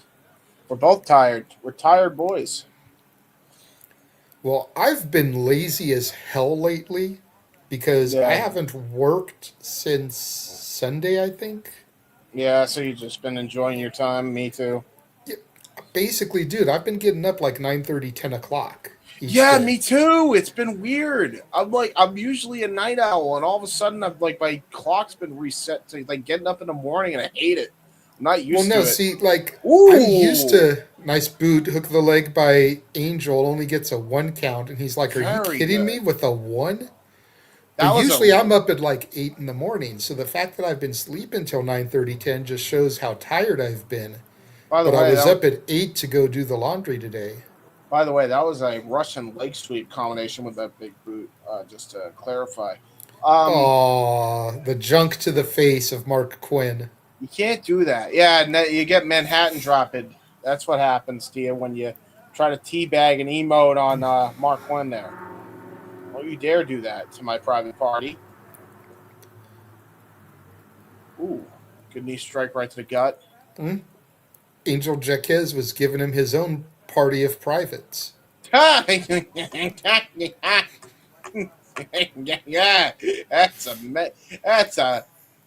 that's an innuendo. You think? A nice knee drop there by the Dark Star into a cover and a kick out there at 2 by Mark Quinn. A little bit of an oversell there for Mark Quinn, considering it was just a knee drop. To be fair, Private Party he's used to being a TV wrestler too, so yeah, they love to oversell. That's kind of like one of Private Party's whole things that they love to oversell. I don't mind it. But see, overselling can be good in certain instances, but it can be bad in certain instances. Like, you don't want it to be Hogan Michaels bad. You know what I mean? Yeah. But the way that The Rock or Scott Hall sold a stunner, that's okay. Sure. So it's but for him to oversell like that on just a knee drop is a little bit much. If it had been a more devastating move, I could have understood it. The way The Rock sold the stunner, it was like that ASDF movie. Everybody do the flop.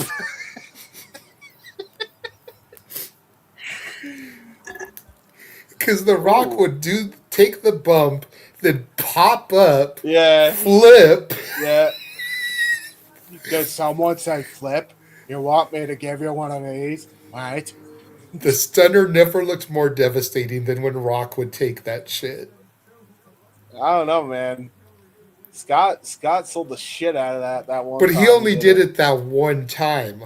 Like, Yeah, Rock did that shit a lot for Austin. Yeah, he did. And especially when Austin was doing the Leader of the Alliance thing. Oh, yeah.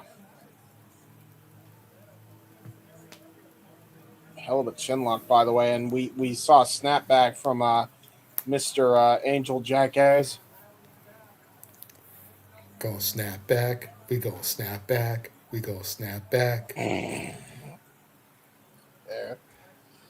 Sorry. Irish whip. Had a little jaw roll moment there. Jaw roll is great. That motherfucker is.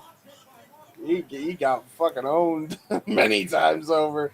Shit. You know what, though? Say what you will. I'm not going to deny that 50 didn't own him in that battle. Yeah, he But did. Josh still has more hits than 50. Yeah, that's fair. So who really won? Who really lost? I'm just saying. No, I'd say they're about even. Ja's got more. Yeah, but Ja also looked like a bitch. The problem with drop. 50, the problem is, and the reason why 50 would win a versus is because a lot of his hits took shots at Ja. Yeah. And most of Ja's disses to 50 were underground. By the way, great neck breaker by Zay, who got the hot tag off Mark Quinn now, and now he's going off on Angel Jackass. You never know what we're going to talk about during a watch along. And He's now Isaiah with the party favor. of privates. The party of privates. This is what happens when you play the Halo 3 lobbies with the Call of Duty lobbies. You get sniped and then you get teabagged. Swanton bomb. Swanton. One, two, cover, kick out. Zay going back to his time teaming with brother Matt, Broken Matt. Yes, under the tutelage, you could say. 162 of you watching right now. Thank you all so very much. Yes, like I said, you never know what we're going to talk about on a watch along. We call the action. We cover it. But sometimes we get a little bit sidetracked. You know, tism be tisming for James, and I just kind of have spasm moments. But you never know what we're going to talk about, like we just did good the John combination. Thing. Wait a minute. Great combination offense. Torture rack into a sit-out power bomb. Very nice. Oh, okay. That was a good combination offense. That was very good by Idris and Angel. Very good. I like the fact that he was doing the torture rack with the comparison to the narcissist Luger that you made earlier. Yeah. By the way, when's the last time we seen just a torture rack bomb? Straight up. Like, I haven't seen that in a while. Oh, shit. Doomsday device, maybe, from the Church of Wisdom here. No, drop kick. Drop kick, electric chair combination. Really nicely done. They hit that clean, too, and Mark Quinn just barely able to break up the pin cover. Take a look at the replay here. I know no one. Torture rack bomb.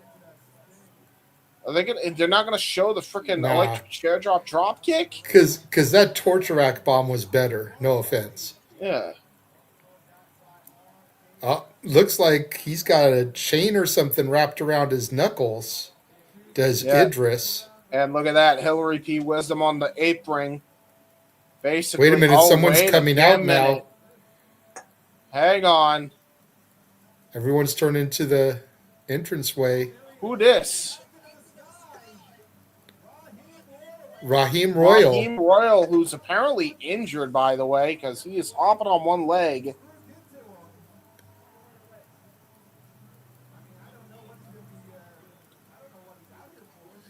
Oh, wait a minute. It may be a fake out. Maybe a fake out. Yeah, it is. He's back on one leg. And he's about to absolutely whip Hillary P. Wisdom's ass. Yeah! Yeah! Yeah, whoop his ass! Whoop his ass! And Hillary P. Wisdom's out of here. Isaiah Cassidy, shotgun drop kick. Cover, tag in to Mark Quinn. And I think we're going to go for a little gin. Oh, wait a minute. What the hell is this? I thought they were going to go for gin and juice. Oh, shit. Backpack stunner double stomp combination. And it is over. New tag finish for a private party gets the win. And Mark Quinn telling Angel Jackass that he's number one there. Yeah, he is. He's the number one jackass. The number one stunner. What? Jesus.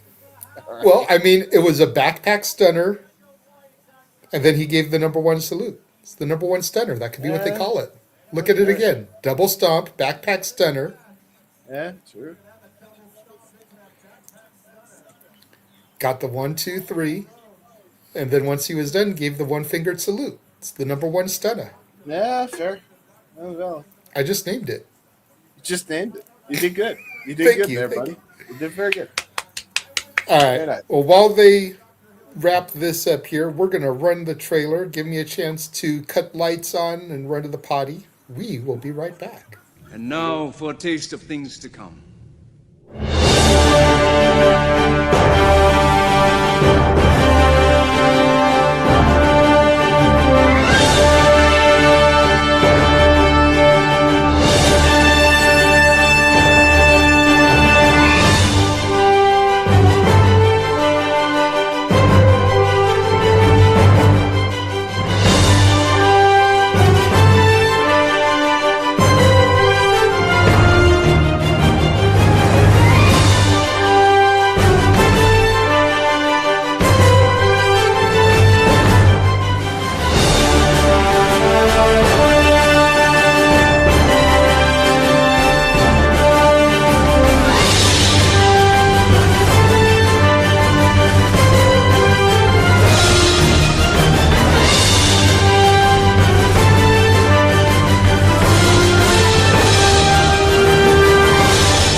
All the wrestling, all the sports, all the entertainment.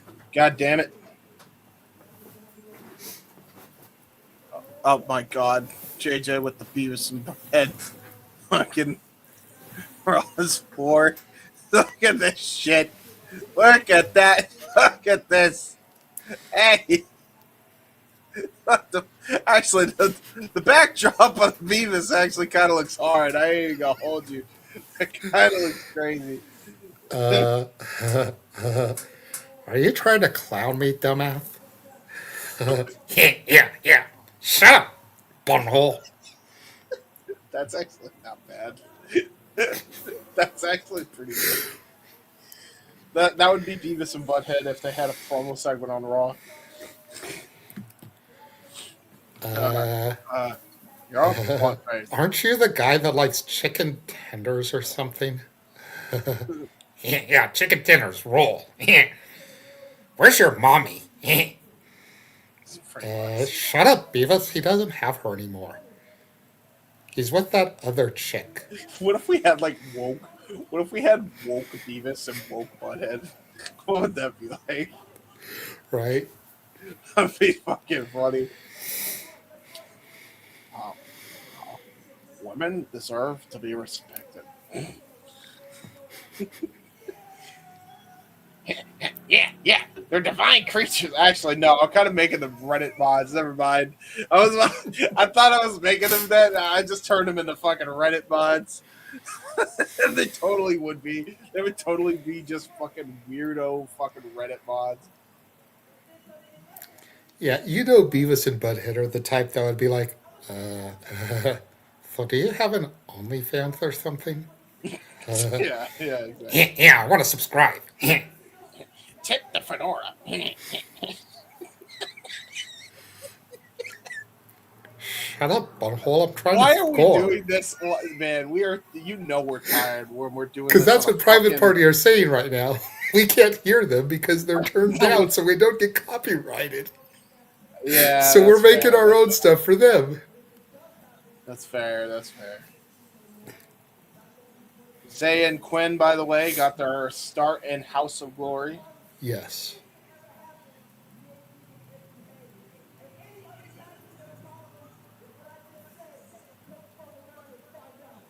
Ooh, come fuck Ooh, around any and other find out. Didn't any end that. tag teams that got a problem with what I said, fuck around and find out. Ooh. See, that's the kind. I kind of want to see this energy on AEW with Zay and Quinn. I ain't gonna lie. Bro, you know what I want to see? I'm not going to lie. Super Clash. Private Party, the Hardys. Because the history between Zay and Matt would just be awesome. And House of Glory could tap into that, have the Hardys put Private Party over. And then whoever beats Private Party for those belts. That's true.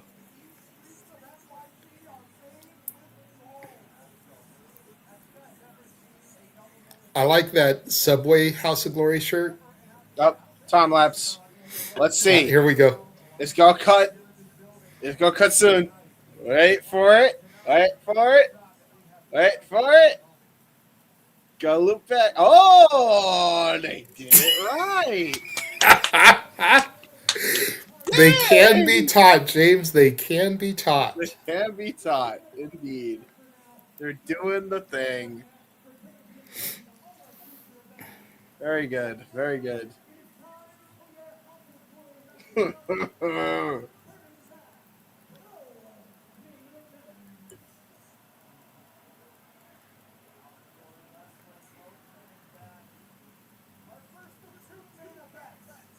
First of two main events, they say.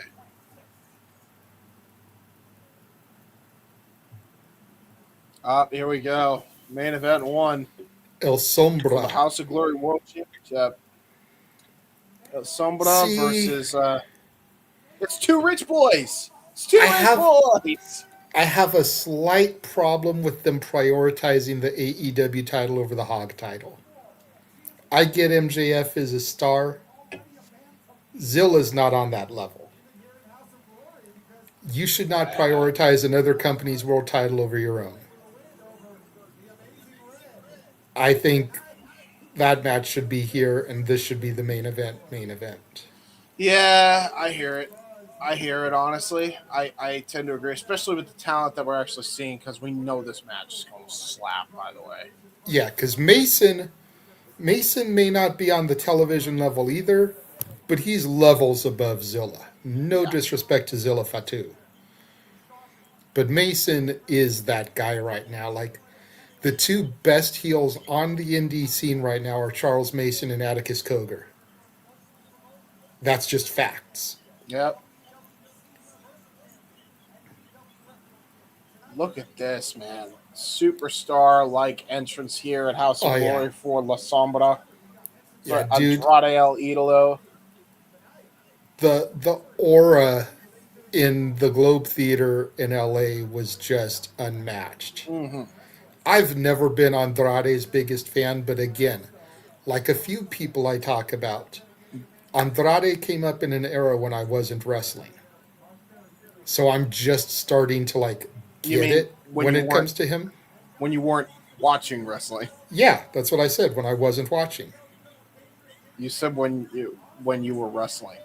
Or when you weren't wrestling. I don't Now I'm fucking tired. Fuck me. I fucked up what you fucked up. But you knew what I meant, okay? Yeah, I knew what you meant. I knew.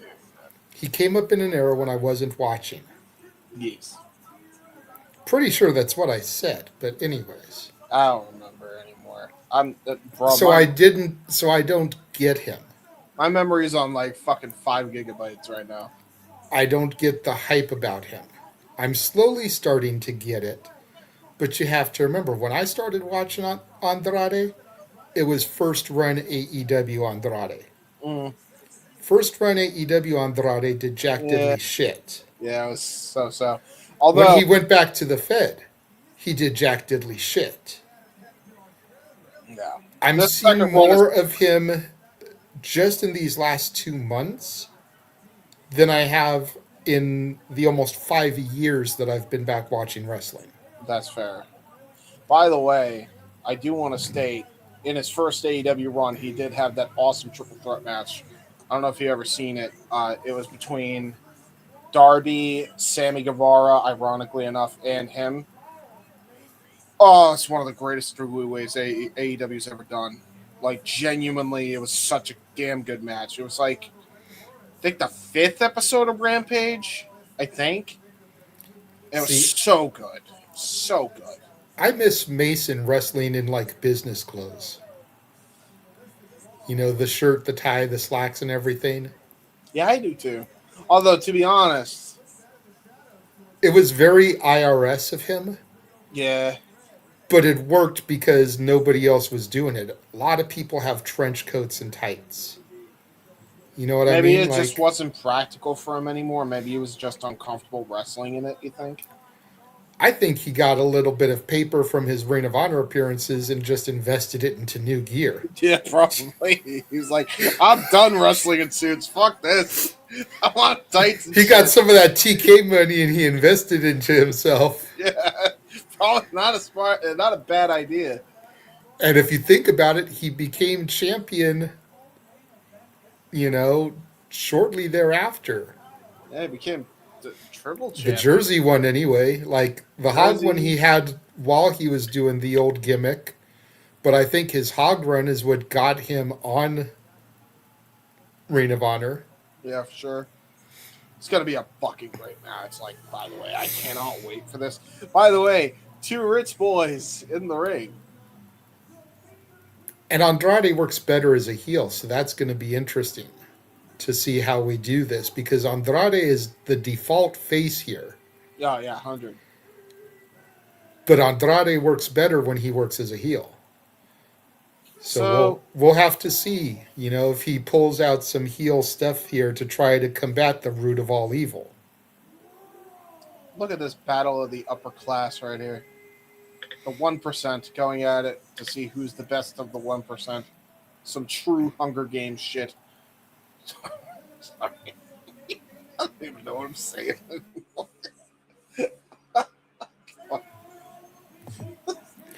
Damn it, James, you fucking idiot. Yeah, true. Yeah, I deserve that. I deserve that. Ooh. I like David Adams' voice. He's taking a page out of the Bruce Buffer playbook. I like it. No intermission break, so I'm happy about that. Yay.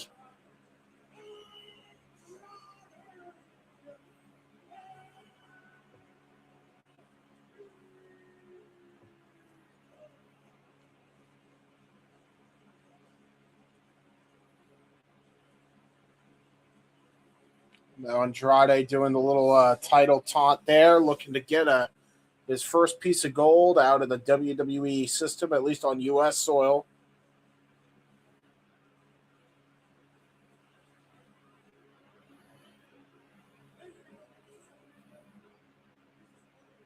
The opponent now being introduced, Charles Mason, world champion of House of Glory. Last time Fucking Charles Mason fought some international flair, was against men like DeReese in a no disqualification war for the House of Glory title. One of the best matches HOG put on. Those two went to absolute war. Charles Mason came out on top there.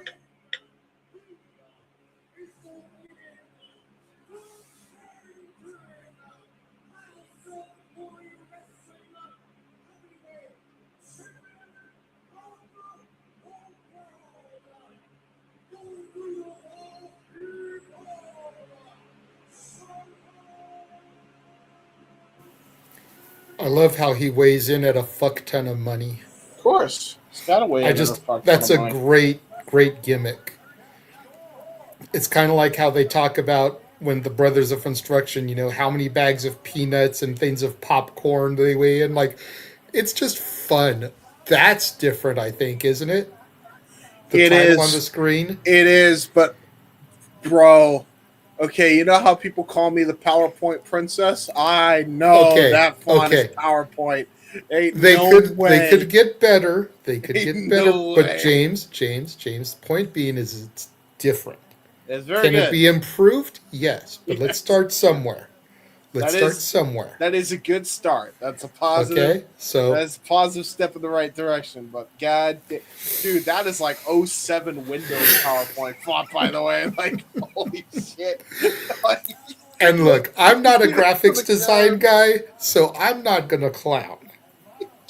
Okay, you see the trailers that I make; they are probably the most simple in form. So I'm not gonna sit here and clown because I don't think I can do better. But it's a start. It's different. Kudos to House of Glory for putting that in there. Definitely helps give it that big fight feel. This is the best production I've seen them have from top to bottom in a very long time. Very long time. And honestly, hey, the show actually made air live when it was supposed to. Yeah. So they're already leaps and bounds better than the end of January. Pretty much. It can only go up from here. January was such a shit show, they hired JD back. Jesus. You know, when you put it like that, that's a way to bury him. Yeah, that's fair. That's valid. That's a valid way to state that. It's a shit show that they gotta hire the shit show back. Yep.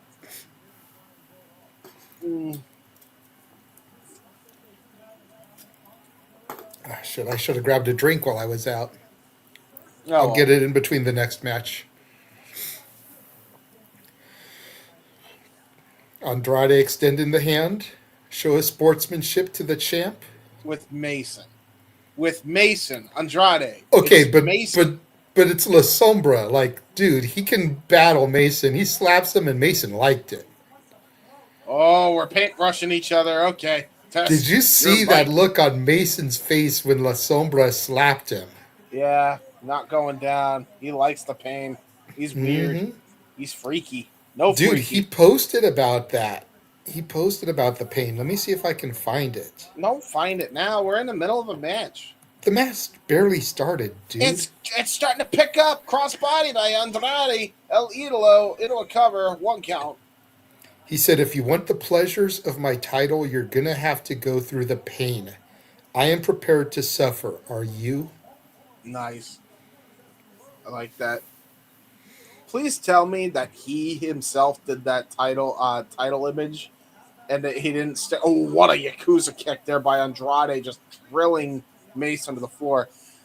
Please tell me he took away that AI thing and replaced it with a photo with him actually holding the titles, because that AI fist looked fucked up. I'm not 100% that was AI, bro. Mason is that sadistic. Yeah, that's true. Nice twisting nice twisting crossbody there, by the way, by Andrade over the top rope. Nice. Mason is just that sadistic. And now Andrade. The Sombra kicking some game to the honey in the corner. My God, yeah, he is. Oh my God. Oh Lord, La Sombra, yes. He's my favorite now. Take a look at that corkscrew again. That's something he's been doing a lot since his return. Yes, I know this. By the Well, way, now that he's divorced from Charlotte Flair, he can go around and get some hotties. he's just starting to. Apparently, he's really loving. He seems to have a type. Uh, Elephant. Uh, if you know, you know. By the way, since we're doing a bit of a walk and brawl on the outside between the two, let me just talk about that for a second. Minute rant here, then I'm going to go on about this. Why are people so bent out of shape that they're hiring OnlyFans models to fucking make Andrade look like a bigger deal? Who gives a shit? It's been done time and time again. Fucking Jade Cargill did it, for fuck's sake. Why are we getting bent out of shape of Andrade doing it? Like, get a fucking grip. Who gives a shit? I mean, I think the only reason is because there's women out there on the indie scene that could be used for that plant for that quick payday instead of giving girls that charge, whether it's $4.99, $9.99, whatever their price point is for a sub Ooh. to DDT on do the it. apron. You know what I mean? It's like give The give a Mason local special. talent that little bit of shine. No, I hear it. I mean, you can do both. I mean, I'm not Well, going no, to. you got to do one or the other. Do you? Yeah. Some women do both. Well, that's fair, but I mean, at least if it's a independent wrestler that does that too, then they're giving them a gig I think as you can do opposed to both. just randomly hiring an OF model. Hey, listen, I'm That's not going to that's complain. my thing. I don't That's care. I don't Andrade care is. either. I'm just trying to give you a reason as to why people may be up in arms. There's local independent talent that could be used in that spot. Yeah, but like plants are plants, indie or otherwise, they're plants. Okay, but at least keep it in house. You're giving Uh, a worker. it depends, though. Okay, so to be fair, maybe the idea is, well, this person's like top represent in that side or whatever. I don't know. This is my brain spitballing. Like maybe they're thinking, oh well, maybe we can get some of that audience to come over and check out our shit because of this guy who looks like $1,000,000. Which I mean, Andrade does. Like to be fair to him, I mean, Mason maybe that's biting what the head bothers of him. Andrade after going to a couple of corner posts with chops. Yeah, he's been really targeting that head after that DDT on the apron. By the way, Now stepping on the hair, lifting Andrade.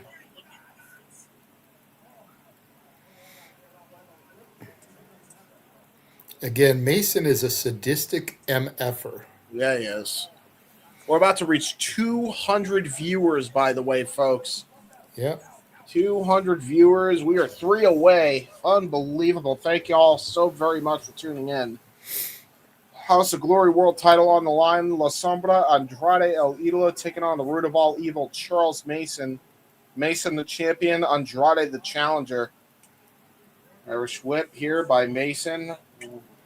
Yeah, I just tweeted another tweet, this time sharing the stream for the collective link. So, Mm. Mm. Lariato. Lariato. Fish hook lariat only gets a 2 count for Charles Mason as he is just enjoying the torment that he is putting, the beatdown he is putting on Andrade here. And again, do want to stress the last time. I mean, the person he dethroned was Mike Santana, who was also of Latino descent, and he screwed him on his big Puerto Rican weekend show. Now he's fighting on Andrade, so he's definitely I don't know, man. It seems a bit prejudiced here by Mason. oh no, I think Mason is of descent as well, sir. Oh, is he? Well, then fuck what I said. Never mind. I was trying to make him look like a good heel, and I fucked up my info. Shoulder thrust into the corner by Mason.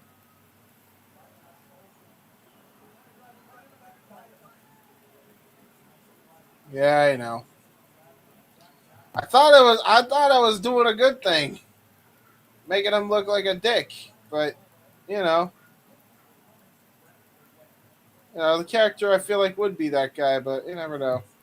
Uh oh, headlock triangle. Here goes Mason. Ooh, that was rough. Oh, that was definitely rough. Very nicely done. Just wrenching on the neck with those head scissors right over the ropes in a head scissors choke.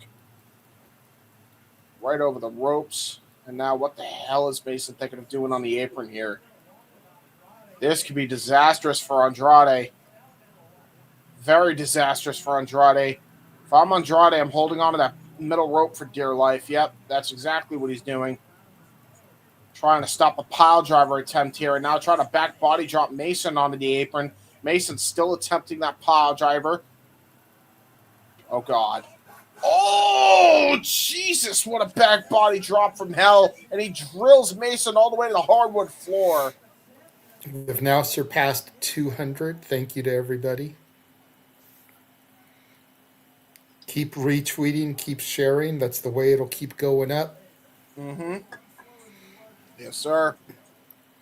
I know I've put out 2 tweets, one from each X account, or from each X stream, both from the SRS account, but God sharing damn it. each stream once. Just retweet those, and that's how we'll help get things even bigger. I should have done that myself, and I feel bad. God damn it.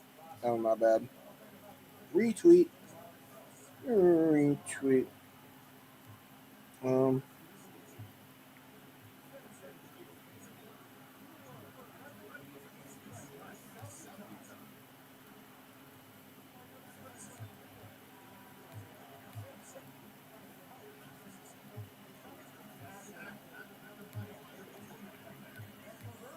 I'm gonna pin. I'm gonna hit the pin. Oh!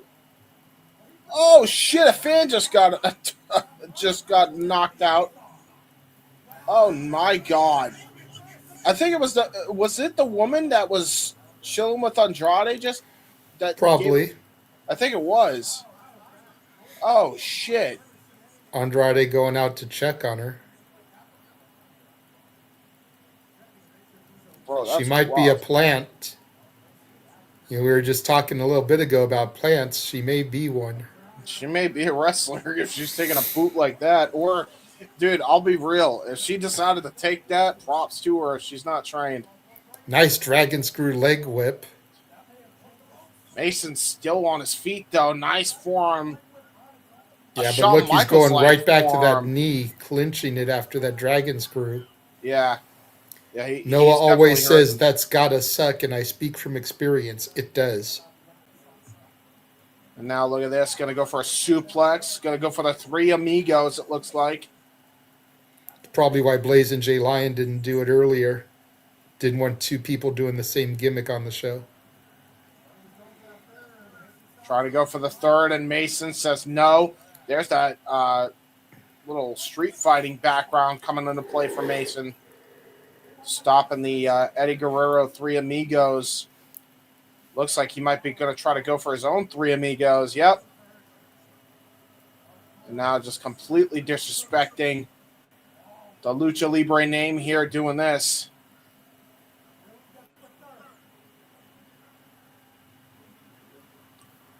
Yep. He flipped off Eddie. He flipped off Eddie. How dare you, Mason? And there's the 3rd amigo by Andrade. Yeah. Yeah, fuck him up, Andrade. Make him pay. How dare you?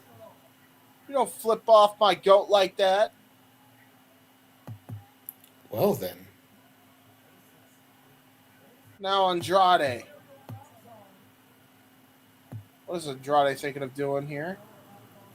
Oh, he's going to go for a springboard, possibly? Yeah, going to go for that. Yeah, I think I know what he's going for.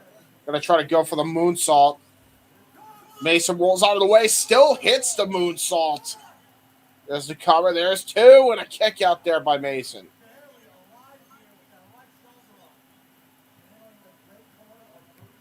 Now Mason.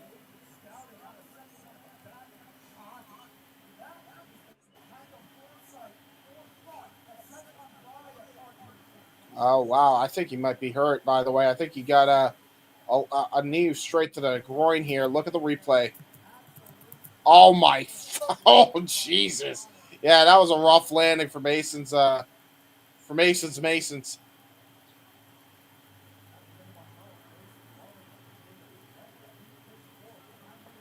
What the fuck? How did we jump up 250? The fuck is going on there? Thank you, everybody who's tuning in, by the way, all 245 of you. As we're looking to go for a Meteora. Oh, got shotgunned into the corner by Mason. Andrade was going to go for Meteora. Oh, now Mason tried to go for the Meteora. Got caught with a flatliner right into the middle turnbuckle. Good to see you, Safet. Good to see you. And now here we go. Bam, double knees, Meteora. That might be all she wrote. Going to go for the cover and a kick out at 2 by Mason. What a match this has been so far. All right. I just ordered me something on DoorDash, so I may have to go at some point during this match to go pick it up. Yeah, I got you. I'll keep you posted. If you see me go back to Butthead, then you know I left. Okay. But just giving you a heads up. Again, what's going on, Safet? Dude, at some point you need to go to one of these HOG shows so that you can come on afterwards and like give a live update, because you've talked about before how they're not far from where you live. Yes. Oh no, the Andrades. You know, we'd like to get you at some point as like a live correspondent on the scene there. Spicoli driver. Hook to the outside leg and a kick out.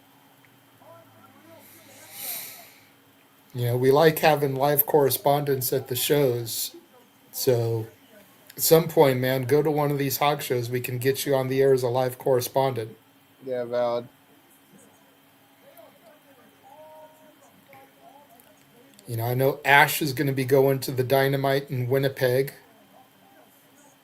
So we may have to do a watch along of that one just so that we can get her on as a live correspondent. True.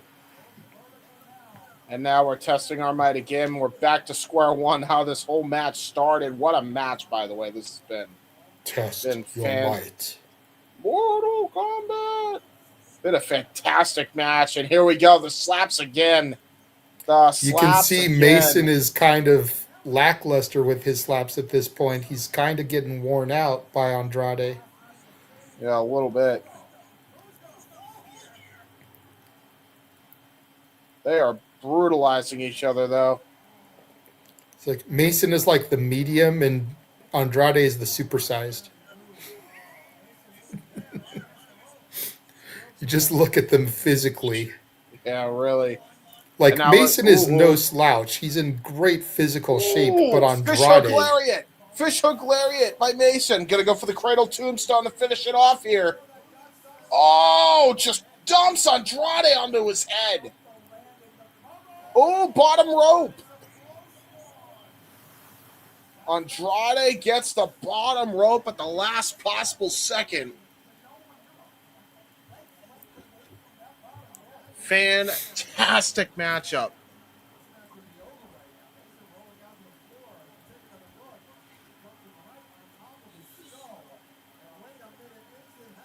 Now Mason's got the title belt. Yeah, It's precious.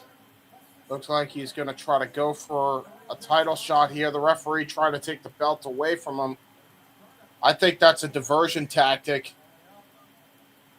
Yeah. Tried to go for the one-way trip to Dick Kick City. And no. Got caught with Andrade with a figure four, shades of his former father-in-law.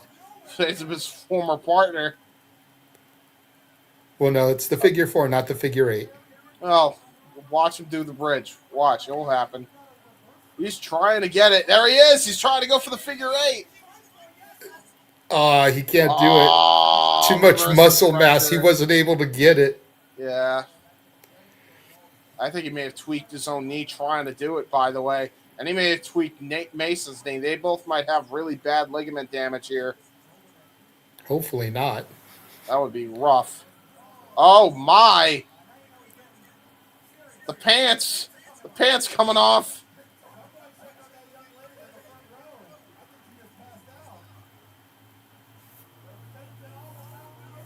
Well, Andrade definitely does not mind showing off. That's for damn sure. And in fairness, that's what he wore in LA, so. Yeah, fair. And now again, we're just going back and forth here. We're just boxing at this point. This isn't even a wrestling match. This turned into a street fight here. This is a bare-knuckle boxing match. Oh, Yakuza nice running kick. pump kick. Yep, and a Yakuza kick to follow up by Andrade. Yeah, this is hooping. Oh, nice leapfrog. Great leapfrog there. And a northern lariat right to the back of the head, which sets up for the fish hook lariat. Oh, got countered. Back elbow. Back elbow by Andrade into a cover. And, oh, my God, 2.9 to 9 to 9 to 9. I thought that was it. Holy shit, I thought that was it. Wow, that was an incredible sequence. What a false finish. Wow, that was nuts. Whew. Look at this. Dude, they should have showed that whole sequence on replay, the way they got to that point. Mm-hmm. That was sick. Dude, this match is hooping. If Mason doesn't get like some sort of look from the top brass at AEW after this, I'd be shocked because these two are putting on a clinic. They are hooping. Oh, trying to go for the spit of the water. He saw it coming. Oh, twisting double underhook, double butterfly neck breaker onto the floor. Both men in really, really bad shape off of that spill to the outside.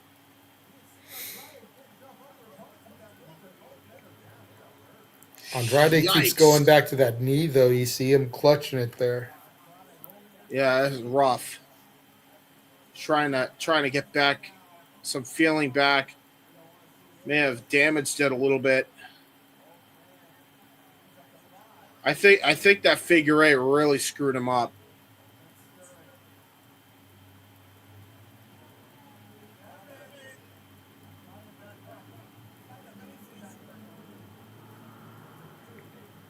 And now Mason tosses him back into the ring. Was going to take the count out win like a cheapskate. Like a cheapskate. I don't think I've seen that ever. Mason knew if he retained the title on a count out, he wouldn't lose the title, and he took full advantage of it. Andrade just lost the title but won the match. Smart move there by Mason. Smart move, but Andrade can make the point that now he's beaten the champ. He should get another title opportunity.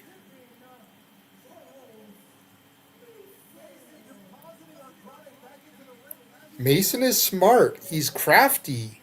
Yeah, that's rough. I don't think we're done with this by a long shot. Nah, we're gonna run this back, whether it's Chicago or Super Clash or whatever comes after Super Clash. We're running this back. Dude, what a match this was, though. Like, I'm not even mad at the finish either. That was a really good that was a really good match. And I love that they're gonna have another one. Oh, Mason shit. Here's back Mason. in with the belt, ducks the belt shot. Oh, shit. There's that driver again from Andrade. The DM, he calls it. Sliding into someone's DMs. Yeah. Yeah. And Andrade poses with the HOG title. Yeah, he's not done by a long shot. Yeah, we're running this back. Okay. Dude, what a fucking match this was. Oh, and Andrade's got a mic now.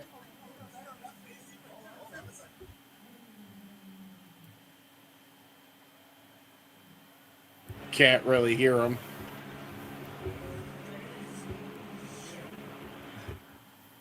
Dude, we're over 300 now. That's nuts. For a House of Glory For show. independent wrestling. Yeah, bro. You guys have been on fire, I'll tell you that. Well, while we have this break here and Andrade is talking, no disrespect to what Andrade is saying, but we're going to take this opportunity. If you're not already, follow SR Studios 2024 on the X. Some of you, a lot of you guys are watching us there right now. Almost 200 are watching on the SRS X right now.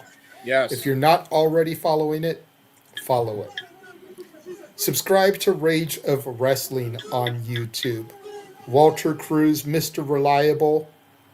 If he can get to 300 subscribers, him and his wife are going to do the Hot Ones Challenge. We already hit the 200 subscriber goal. He's going to Vegas for Mania Week. I will be joining him. The next goal is 300, and he and his wife will do the Hot Ones Challenge.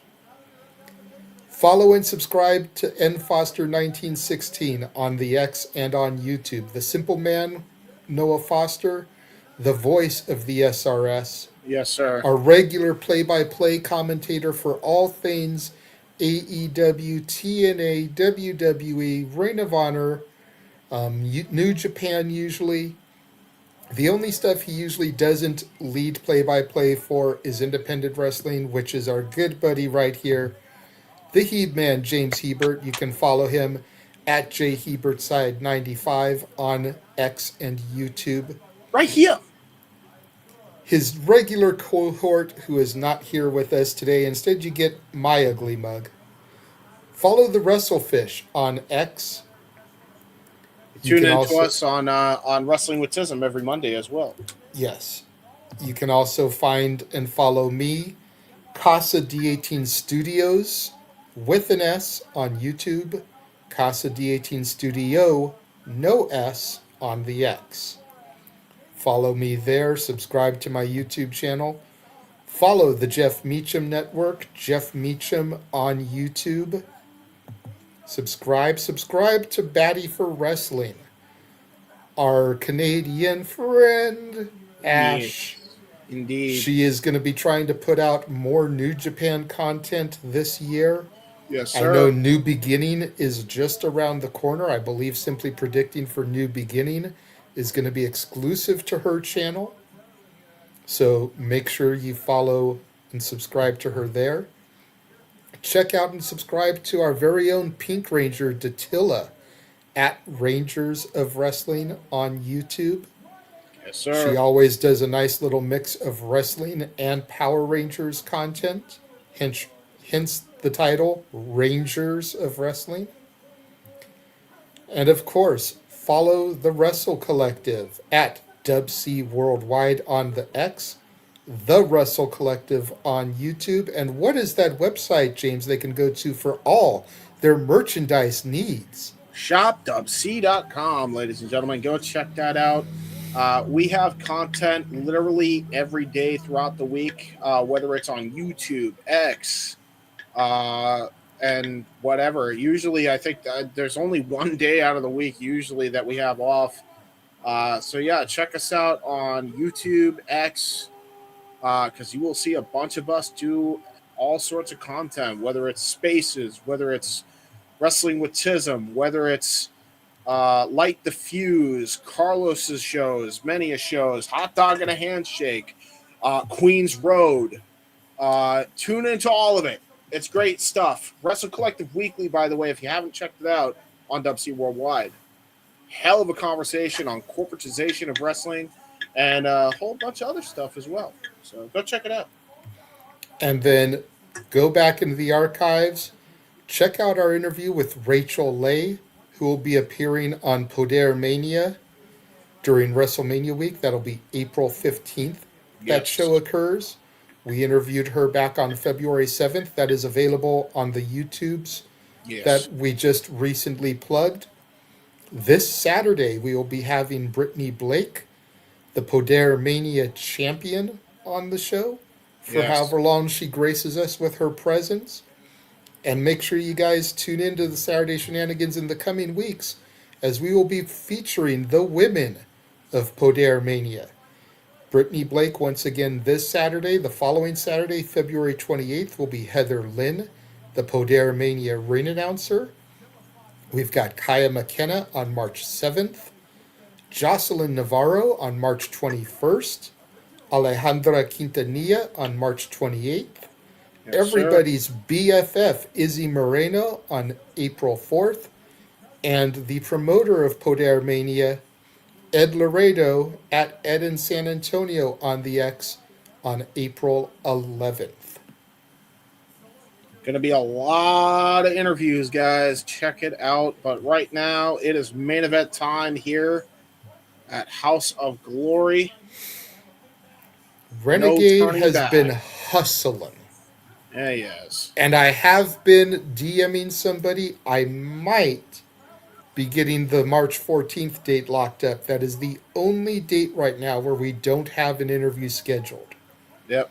Trying to make things happen, fingers crossed. By the way, what in the hell?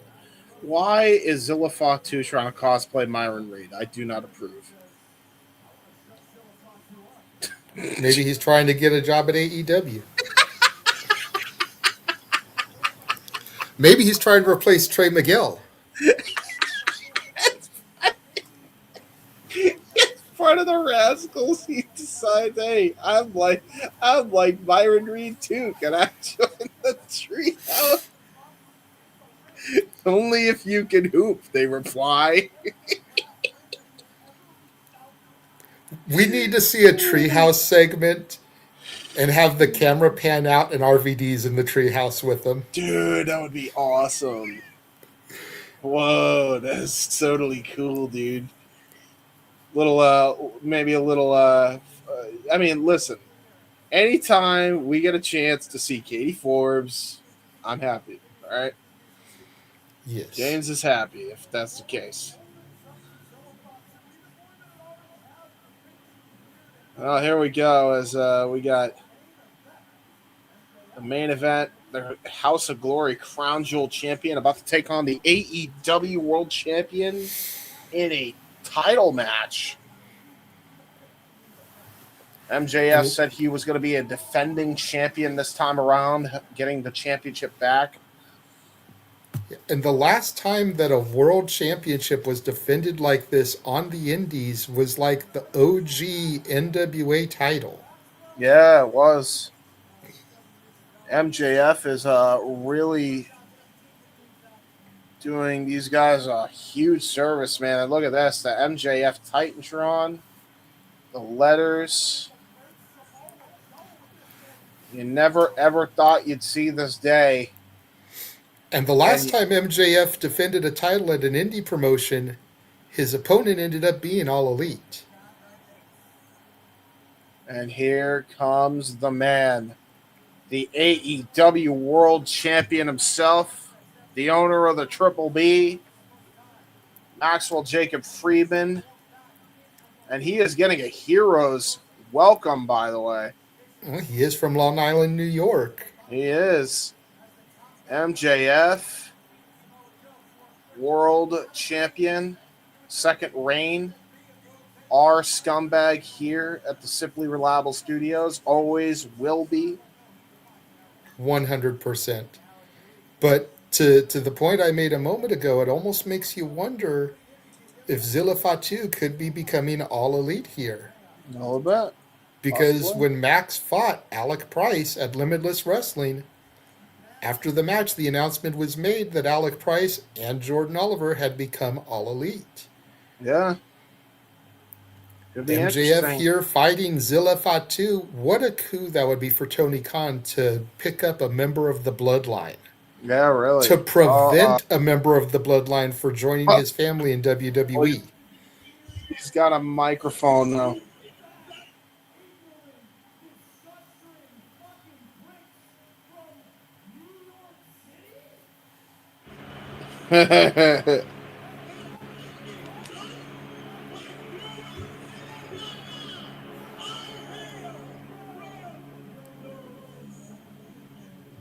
They're literally singing along with MJF. He should have pulled a rock, and he should have been, and hey, sing along with the chant. That's what he should have done. Right? He should have done that, man. Like, got to go full in with it, man.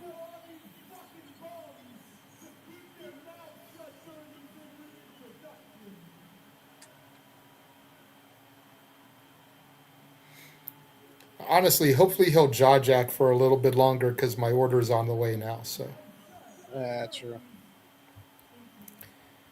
Watch you this. know, if they end at 10 o'clock, we've got at least 20 minutes here. So hopefully it doesn't end quickly.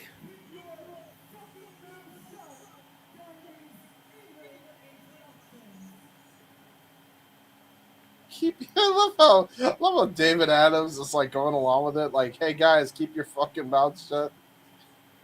Like David Adams. By the way, this is the best David Adams has ever looked because I don't know if I've ever seen him with this sparkling of a suit. Again, man, I'm telling you, a lot of this is due to who returned tonight. Yeah, I'm willing to bet. yeah, I think you're right. But still a piece of shit. You'll hear more of that on Shenanigans, probably. I don't know. Make sure you tune in. There you go. You get an interview, and you get James having a crash out about a fuckhead. Should be a fun time. But if you want the crash out to be excessive and expletive filled, you're going to have to super chat for that. Otherwise, it'll be short and tame. Yeah, probably. Can't give everything away for free, James. That's true. That's true. I mean, please PayPal me if you want to hear my full thoughts on the guy. I will gladly do that for 20.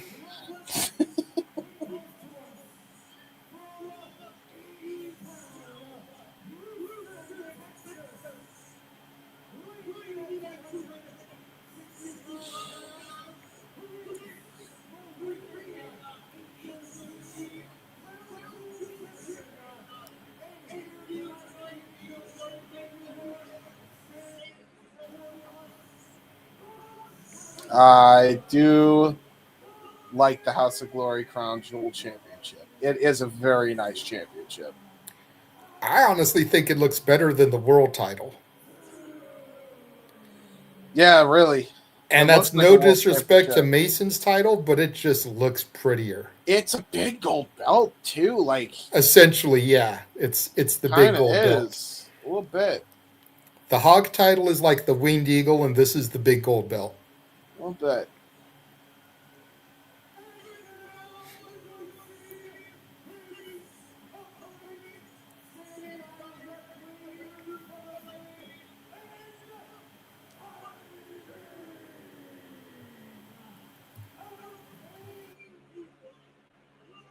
Very nice.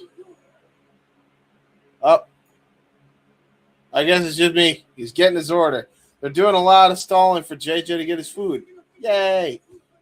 Subscribe, follow the collective, do the thing for the SRS people. Go do this. Go check us out. Do the thing. Very nice. Very nice. Go check it out. Go check it out. Crowd is super hyped for MJF here, by the way.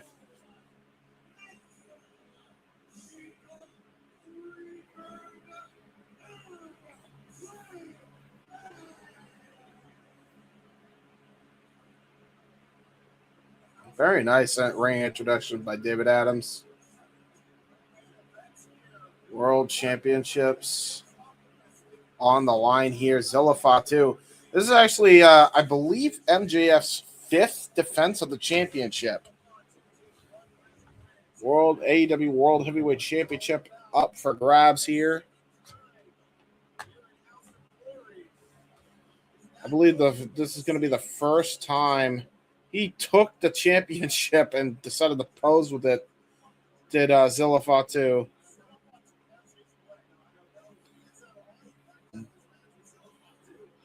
The thing is, Max knows what he's got to do against a big hoss. He proved that against Brody King at AEW Grand Slam Australia. Could he prove the same thing here tonight against the Samoan badass Zilla Fatu? Championship on the line. Maxwell Jacob Friedman, the champion. Zilla Fatu, the challenger. Been a long time since I said this, folks, but bell is about to sound, so here we go.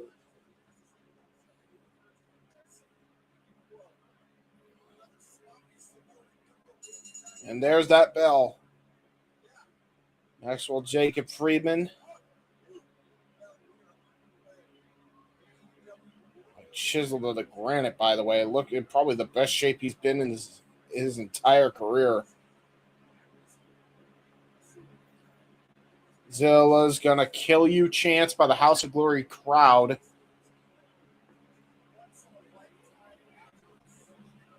And collar and elbow tie-up begins the matchup.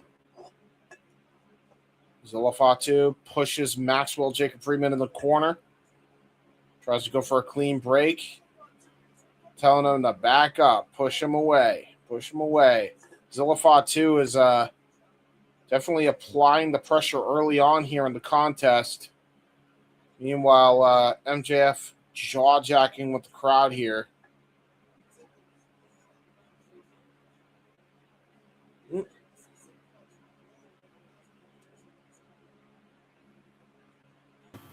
There we go. Yeah. I see I haven't missed much. No, they just got done with the ring introductions. Oh, a little shove here. I think all I missed was you doing your shtick for the main event. Yeah, it's been a while since I've done it, to be fair. Now MJF rolled out of the ring. Definitely intimidated by Zilla Fatu, but again, is he intimidated or mind games? Because we've seen him have this exact same strategy going up against Brody King not too long ago. I believe this is MJF's 5th defense of the championship.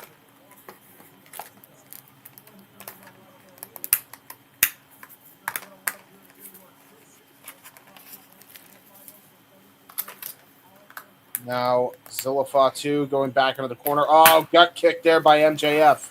He says no. Going to go for a cheap shot there. Zilla Fatu. No Zilla, that's a bad Zilla. Oh, little Fargo strut over the back. That's just rude, Max. But we know you are a scumbag, so it is okay. We'll allow it. Zilla Fatu getting pissed off from that. Ooh, a nice leapfrog there by Zilla Fatu. Nice shoulder tackle to follow up.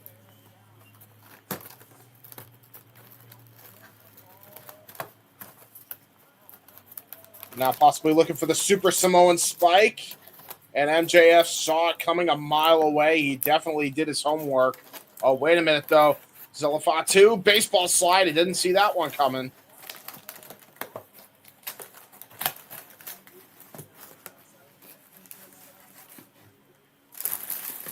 Oh, wait a minute. Zilla going to go for it. Ooh, Max got away from the suicide dive attempt, but I don't think he realizes Zilla is persistent and attacks him from behind. He himself not afraid to fight dirty, the crown jewel champion. Most definitely he is not. No. Back rake here by Zilla Fatu. He shoved him into the steel post as well. Now it looks like he's going to try to go for Irish whip and hits all of it into the bike rack with the NYC logo in it. The crowd literally getting full of getting their knees crushed by the bike rack. That might not be good for certain people if you have bad knees. I'll tell you that. And now Zilla saying one more time as MJF is in dire straits here. He is the world champion as Zilla realizes he can't win off a count out here. Going to go for an Irish whip again into the corner again. Into the barricade. This time on the other side. Uh-oh. What the hell is Zilla thinking of here? He cannot risk getting disqualified either. Referee admonishing Zilla here. Zilla Fatu again breaks the count.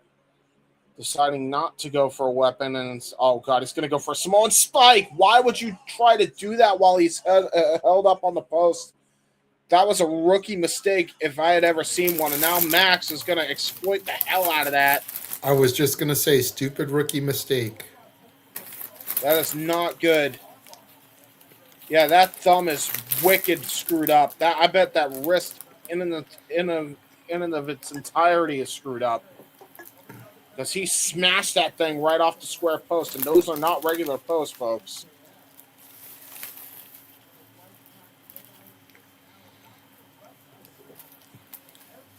And now MJF took full advantage, and that's going to be great for his submission move, the Salt of the Earth, the Fujiwara armbar. And look at this. Now he's got a key lock applied here. Brilliantly done here by MJF, softening that arm up even more. I was just going to say, to your point, he's weakening that arm. I mean, if I'm MJF, I'm doing everything I can. I'd palm strike that elbow while he has that in. Just really do some damage to that ligament as much as you can. Zilla Fatu trying to call on the audience here. Trying to call on the support of the House of Glory crowd. Stands up on his feet. Hits a kitchen sink and a headbutt using that gifted Samoan head, a bloodline headbutt, if you will. But now bending the thumb back using joint manipulation and then hitting an arm wringer, drilling his shoulder onto the canvas.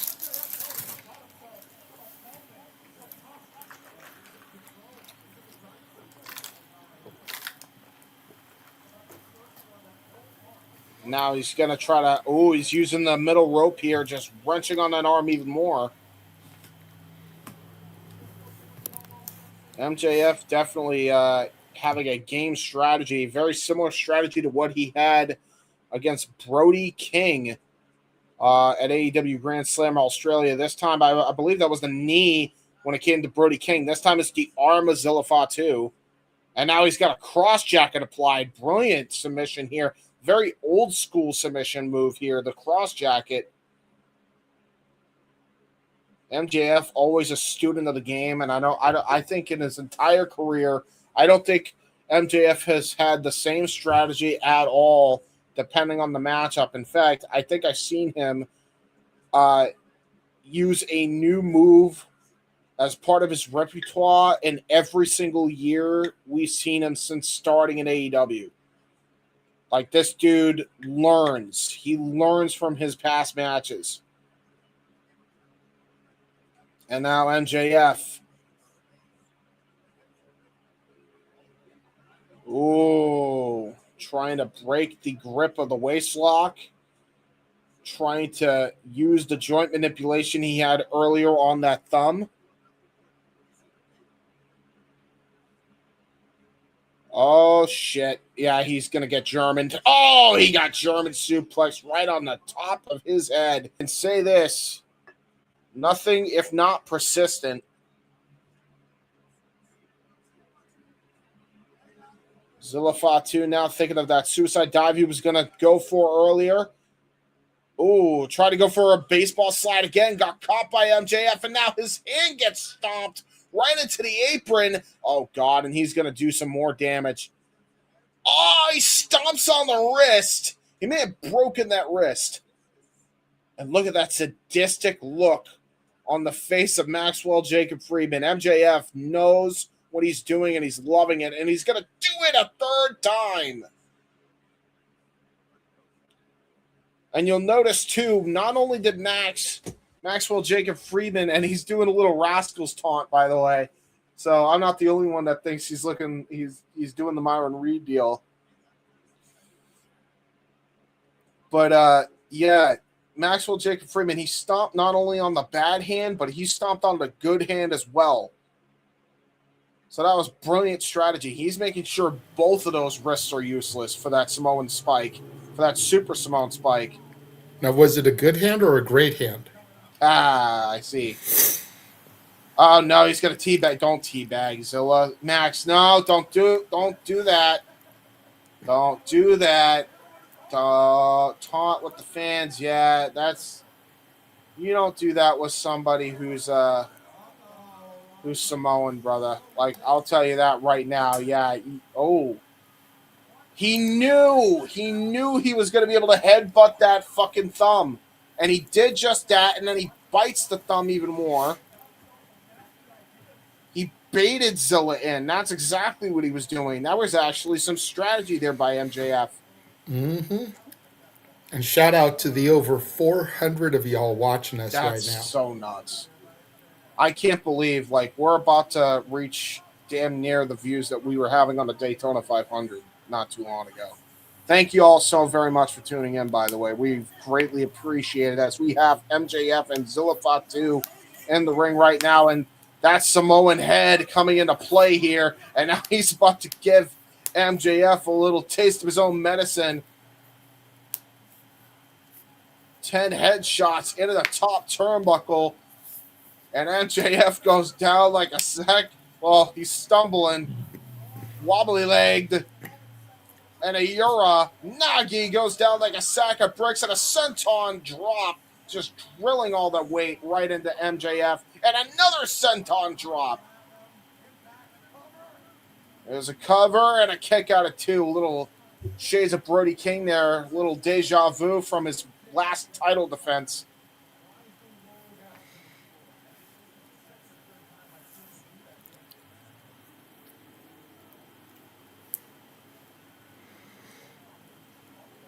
Now we're cooking with gas. I'm liking this so far.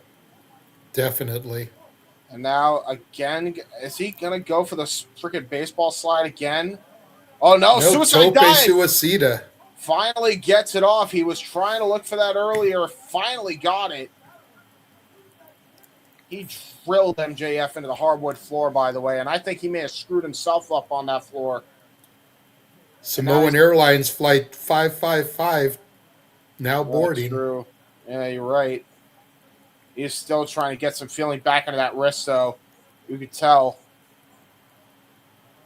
Honestly, if I'm Zilla, you try to get some feeling back into the other wrist that he stomped and try to use that for the Super Samoan spike, but nevertheless, possibly looking for a super fly splash from the top rope as MJF is down in the middle of the ring here. Oh, MJF immediately pops back up, dropping Zilla on the top turnbuckle right in the Fatu's. And now Zilla trying to get his breath back there. Taking a little Manhattan drop onto the top turnbuckle. Oh, Jesus. Ooh, wait a damn minute. Using a test of strength on that arm. Possibly looking for an arm wringer and sending him to the ground. But Zilla Fatu using headbutts to drill Max back down to the canvas. Uh-oh. Superfly splash! Got all of it! Zilla Fatu hooked to both legs and a kick out at two by Maxwell Jacob Friedman. So close. Yeah, very close. Could have had a new AEW World Champion. It could have been the Crown Jewel Champion, House of Glory. Imagine that. Zilla taking a second to tie his shoe up. Yeah, well, hey. Fair enough. You don't want to trip on your own 2 feet. Granted, but he also gave Max time to catch his breath, and you don't want to give a performer like MJF any opportunity when you've got the advantage. Gonna try to go for the Super Simone spike, got countered. Schoolboy roll up there by the champ, to your point. Only gets 2 counts. Super kick by Max. While he's on his knees. Uh-oh, pop up. Samoan drop. Drills Max into the canvas. Now Zilla into a cover and a kick out at 2 by Max.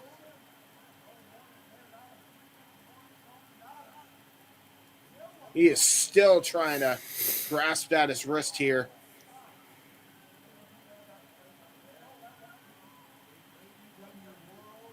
AEW World title on the line. Zilla Fatu the current House of Glory Crown Jewel champion taking on the champion, Maxwell Jacob Freeman. Fifth Calling title for it again. defense. Oh, This no, time connects with the ref. the referee pulled in the way by Maxwell Jacob Freeman. And there was no official. Wait a fucking minute. Who the hell is this? Oh, I think it's you Lance. son of a bitch. Lance Hawaii comes out from the crowd. Well, we don't know for Barking his sure. Man, super kick. Yep, it's him. Yeah, of course it is. Getting his get back from the LA show. Yeah, it's the old super kick by. Oh, stunner! A stunner by Zilla Fatu! And Lance Hawaii sold the shit out of it. He got caught. Well, remember, this was supposed to be his match until MJF got put in here. Well, So it could be part of why he's here. Maybe he's a little bit upset. He feels like he's being looked over. And there it is, right in the Fatus again. Low blow city for Maxwell Jacob Freeman, and he knows he's got this in the bag. Wait a minute. Oh, he's going to grab the world championship? Yeah, he's going to use that as a weapon, isn't he? Why not? Ref's down. I think it's going to be all she wrote here. Good way to keep Zilla strong.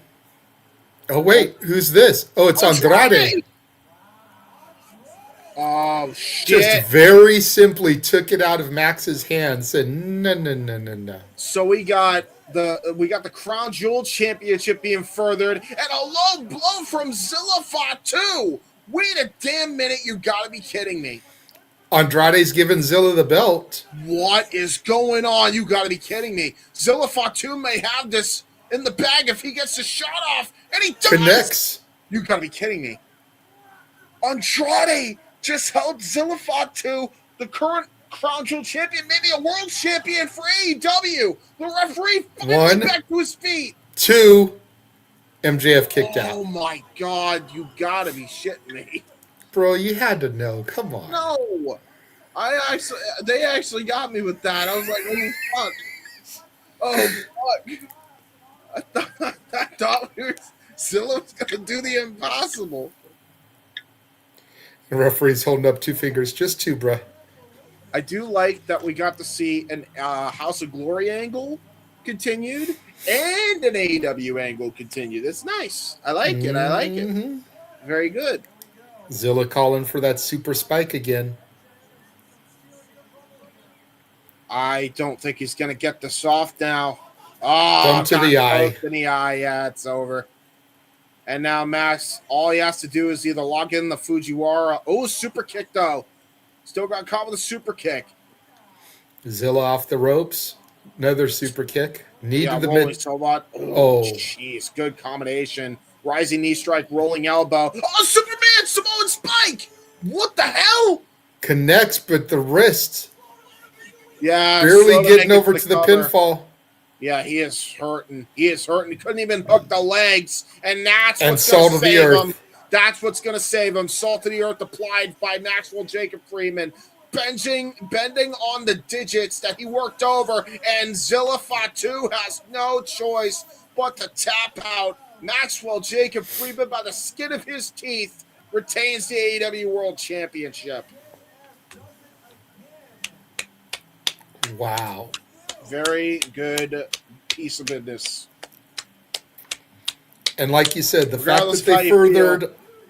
that they furthered a House of Glory angle and an AEW angle is very good business. Yeah, very good business all around. Because you know now this is probably going to get seen on AEW television. Yeah. And that's just going to do better business for House of Glory.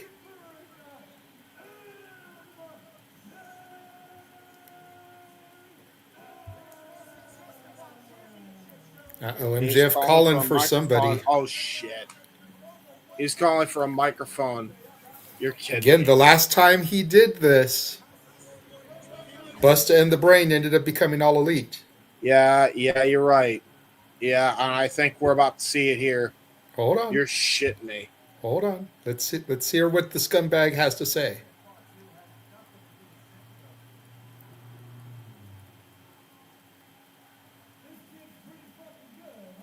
This kid's pretty fucking good, huh?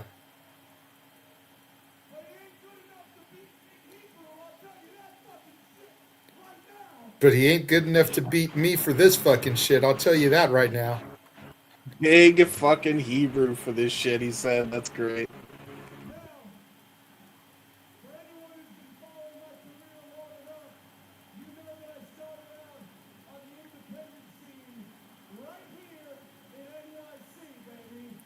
For anyone who's been following my career, you know I started on the independent scene right here in New York City.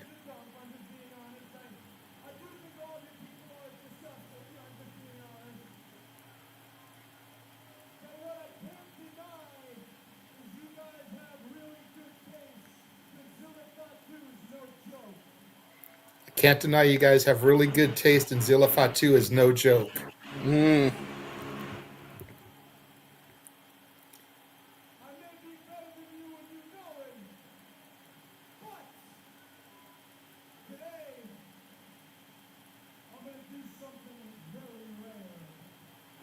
I may be better than you and you know it, but today I'm going to do something very rare. He's offering him a handshake.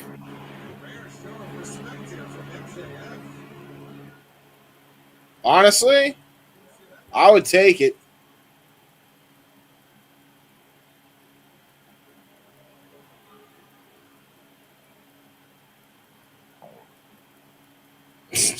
Six, seven. Sorry. There he goes. Nice, good handshake with his good hand. And Thumb leaves up. the ring to the crown jewel champion of House of Glory. AEW World Champion making his way to the back after giving a very rare show of respect to that champion of House of Glory. Zilla Fatu may not be all elite bound yet, but definitely a little thumb up and a little bit of a rub there from Maxwell Jacob Friedman. Yeah.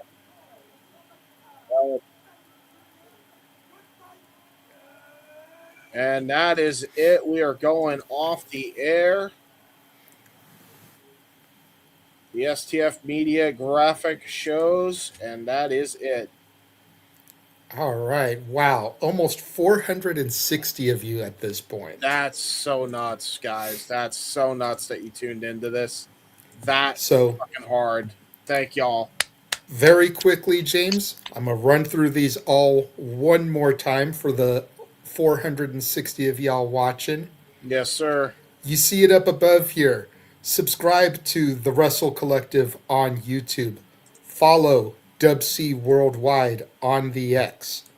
Subscribe to Rage of Wrestling on YouTube. He hit his 200 subscriber goal, going to Las Vegas for Mania. If he gets to 300 subs, him and his wife will do the Hot Ones Challenge. Subscribe to and follow Noah Foster at nfoster1916 on YouTube and the X.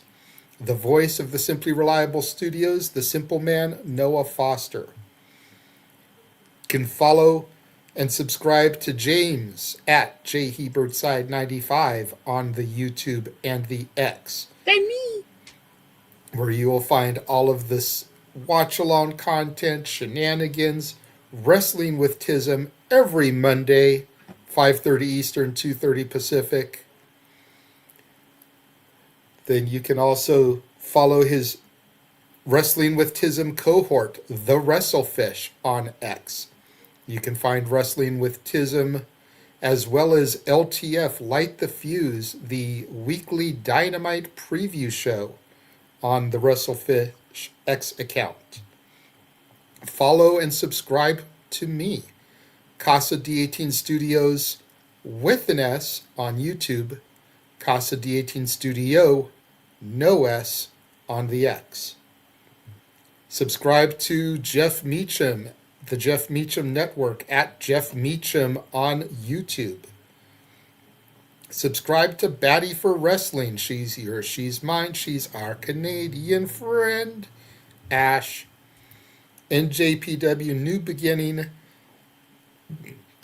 Coming up next week, I believe they will be doing Simply Predicting exclusively on her channel. Go check it Subscribe out. for New Japan content. Yes. Subscribe to our very own Pink Ranger at Rangers of Wrestling. Part Power Rangers content, part wrestling content. A little bit of a hiatus here recently as she's been dealing with life stuff, but more content will be coming soon. And then, of course, follow us on X at SR Studios 2024, the Simply Reliable Studios. Go back in the archives. Check out our interview with Rachel Lay from February 7th.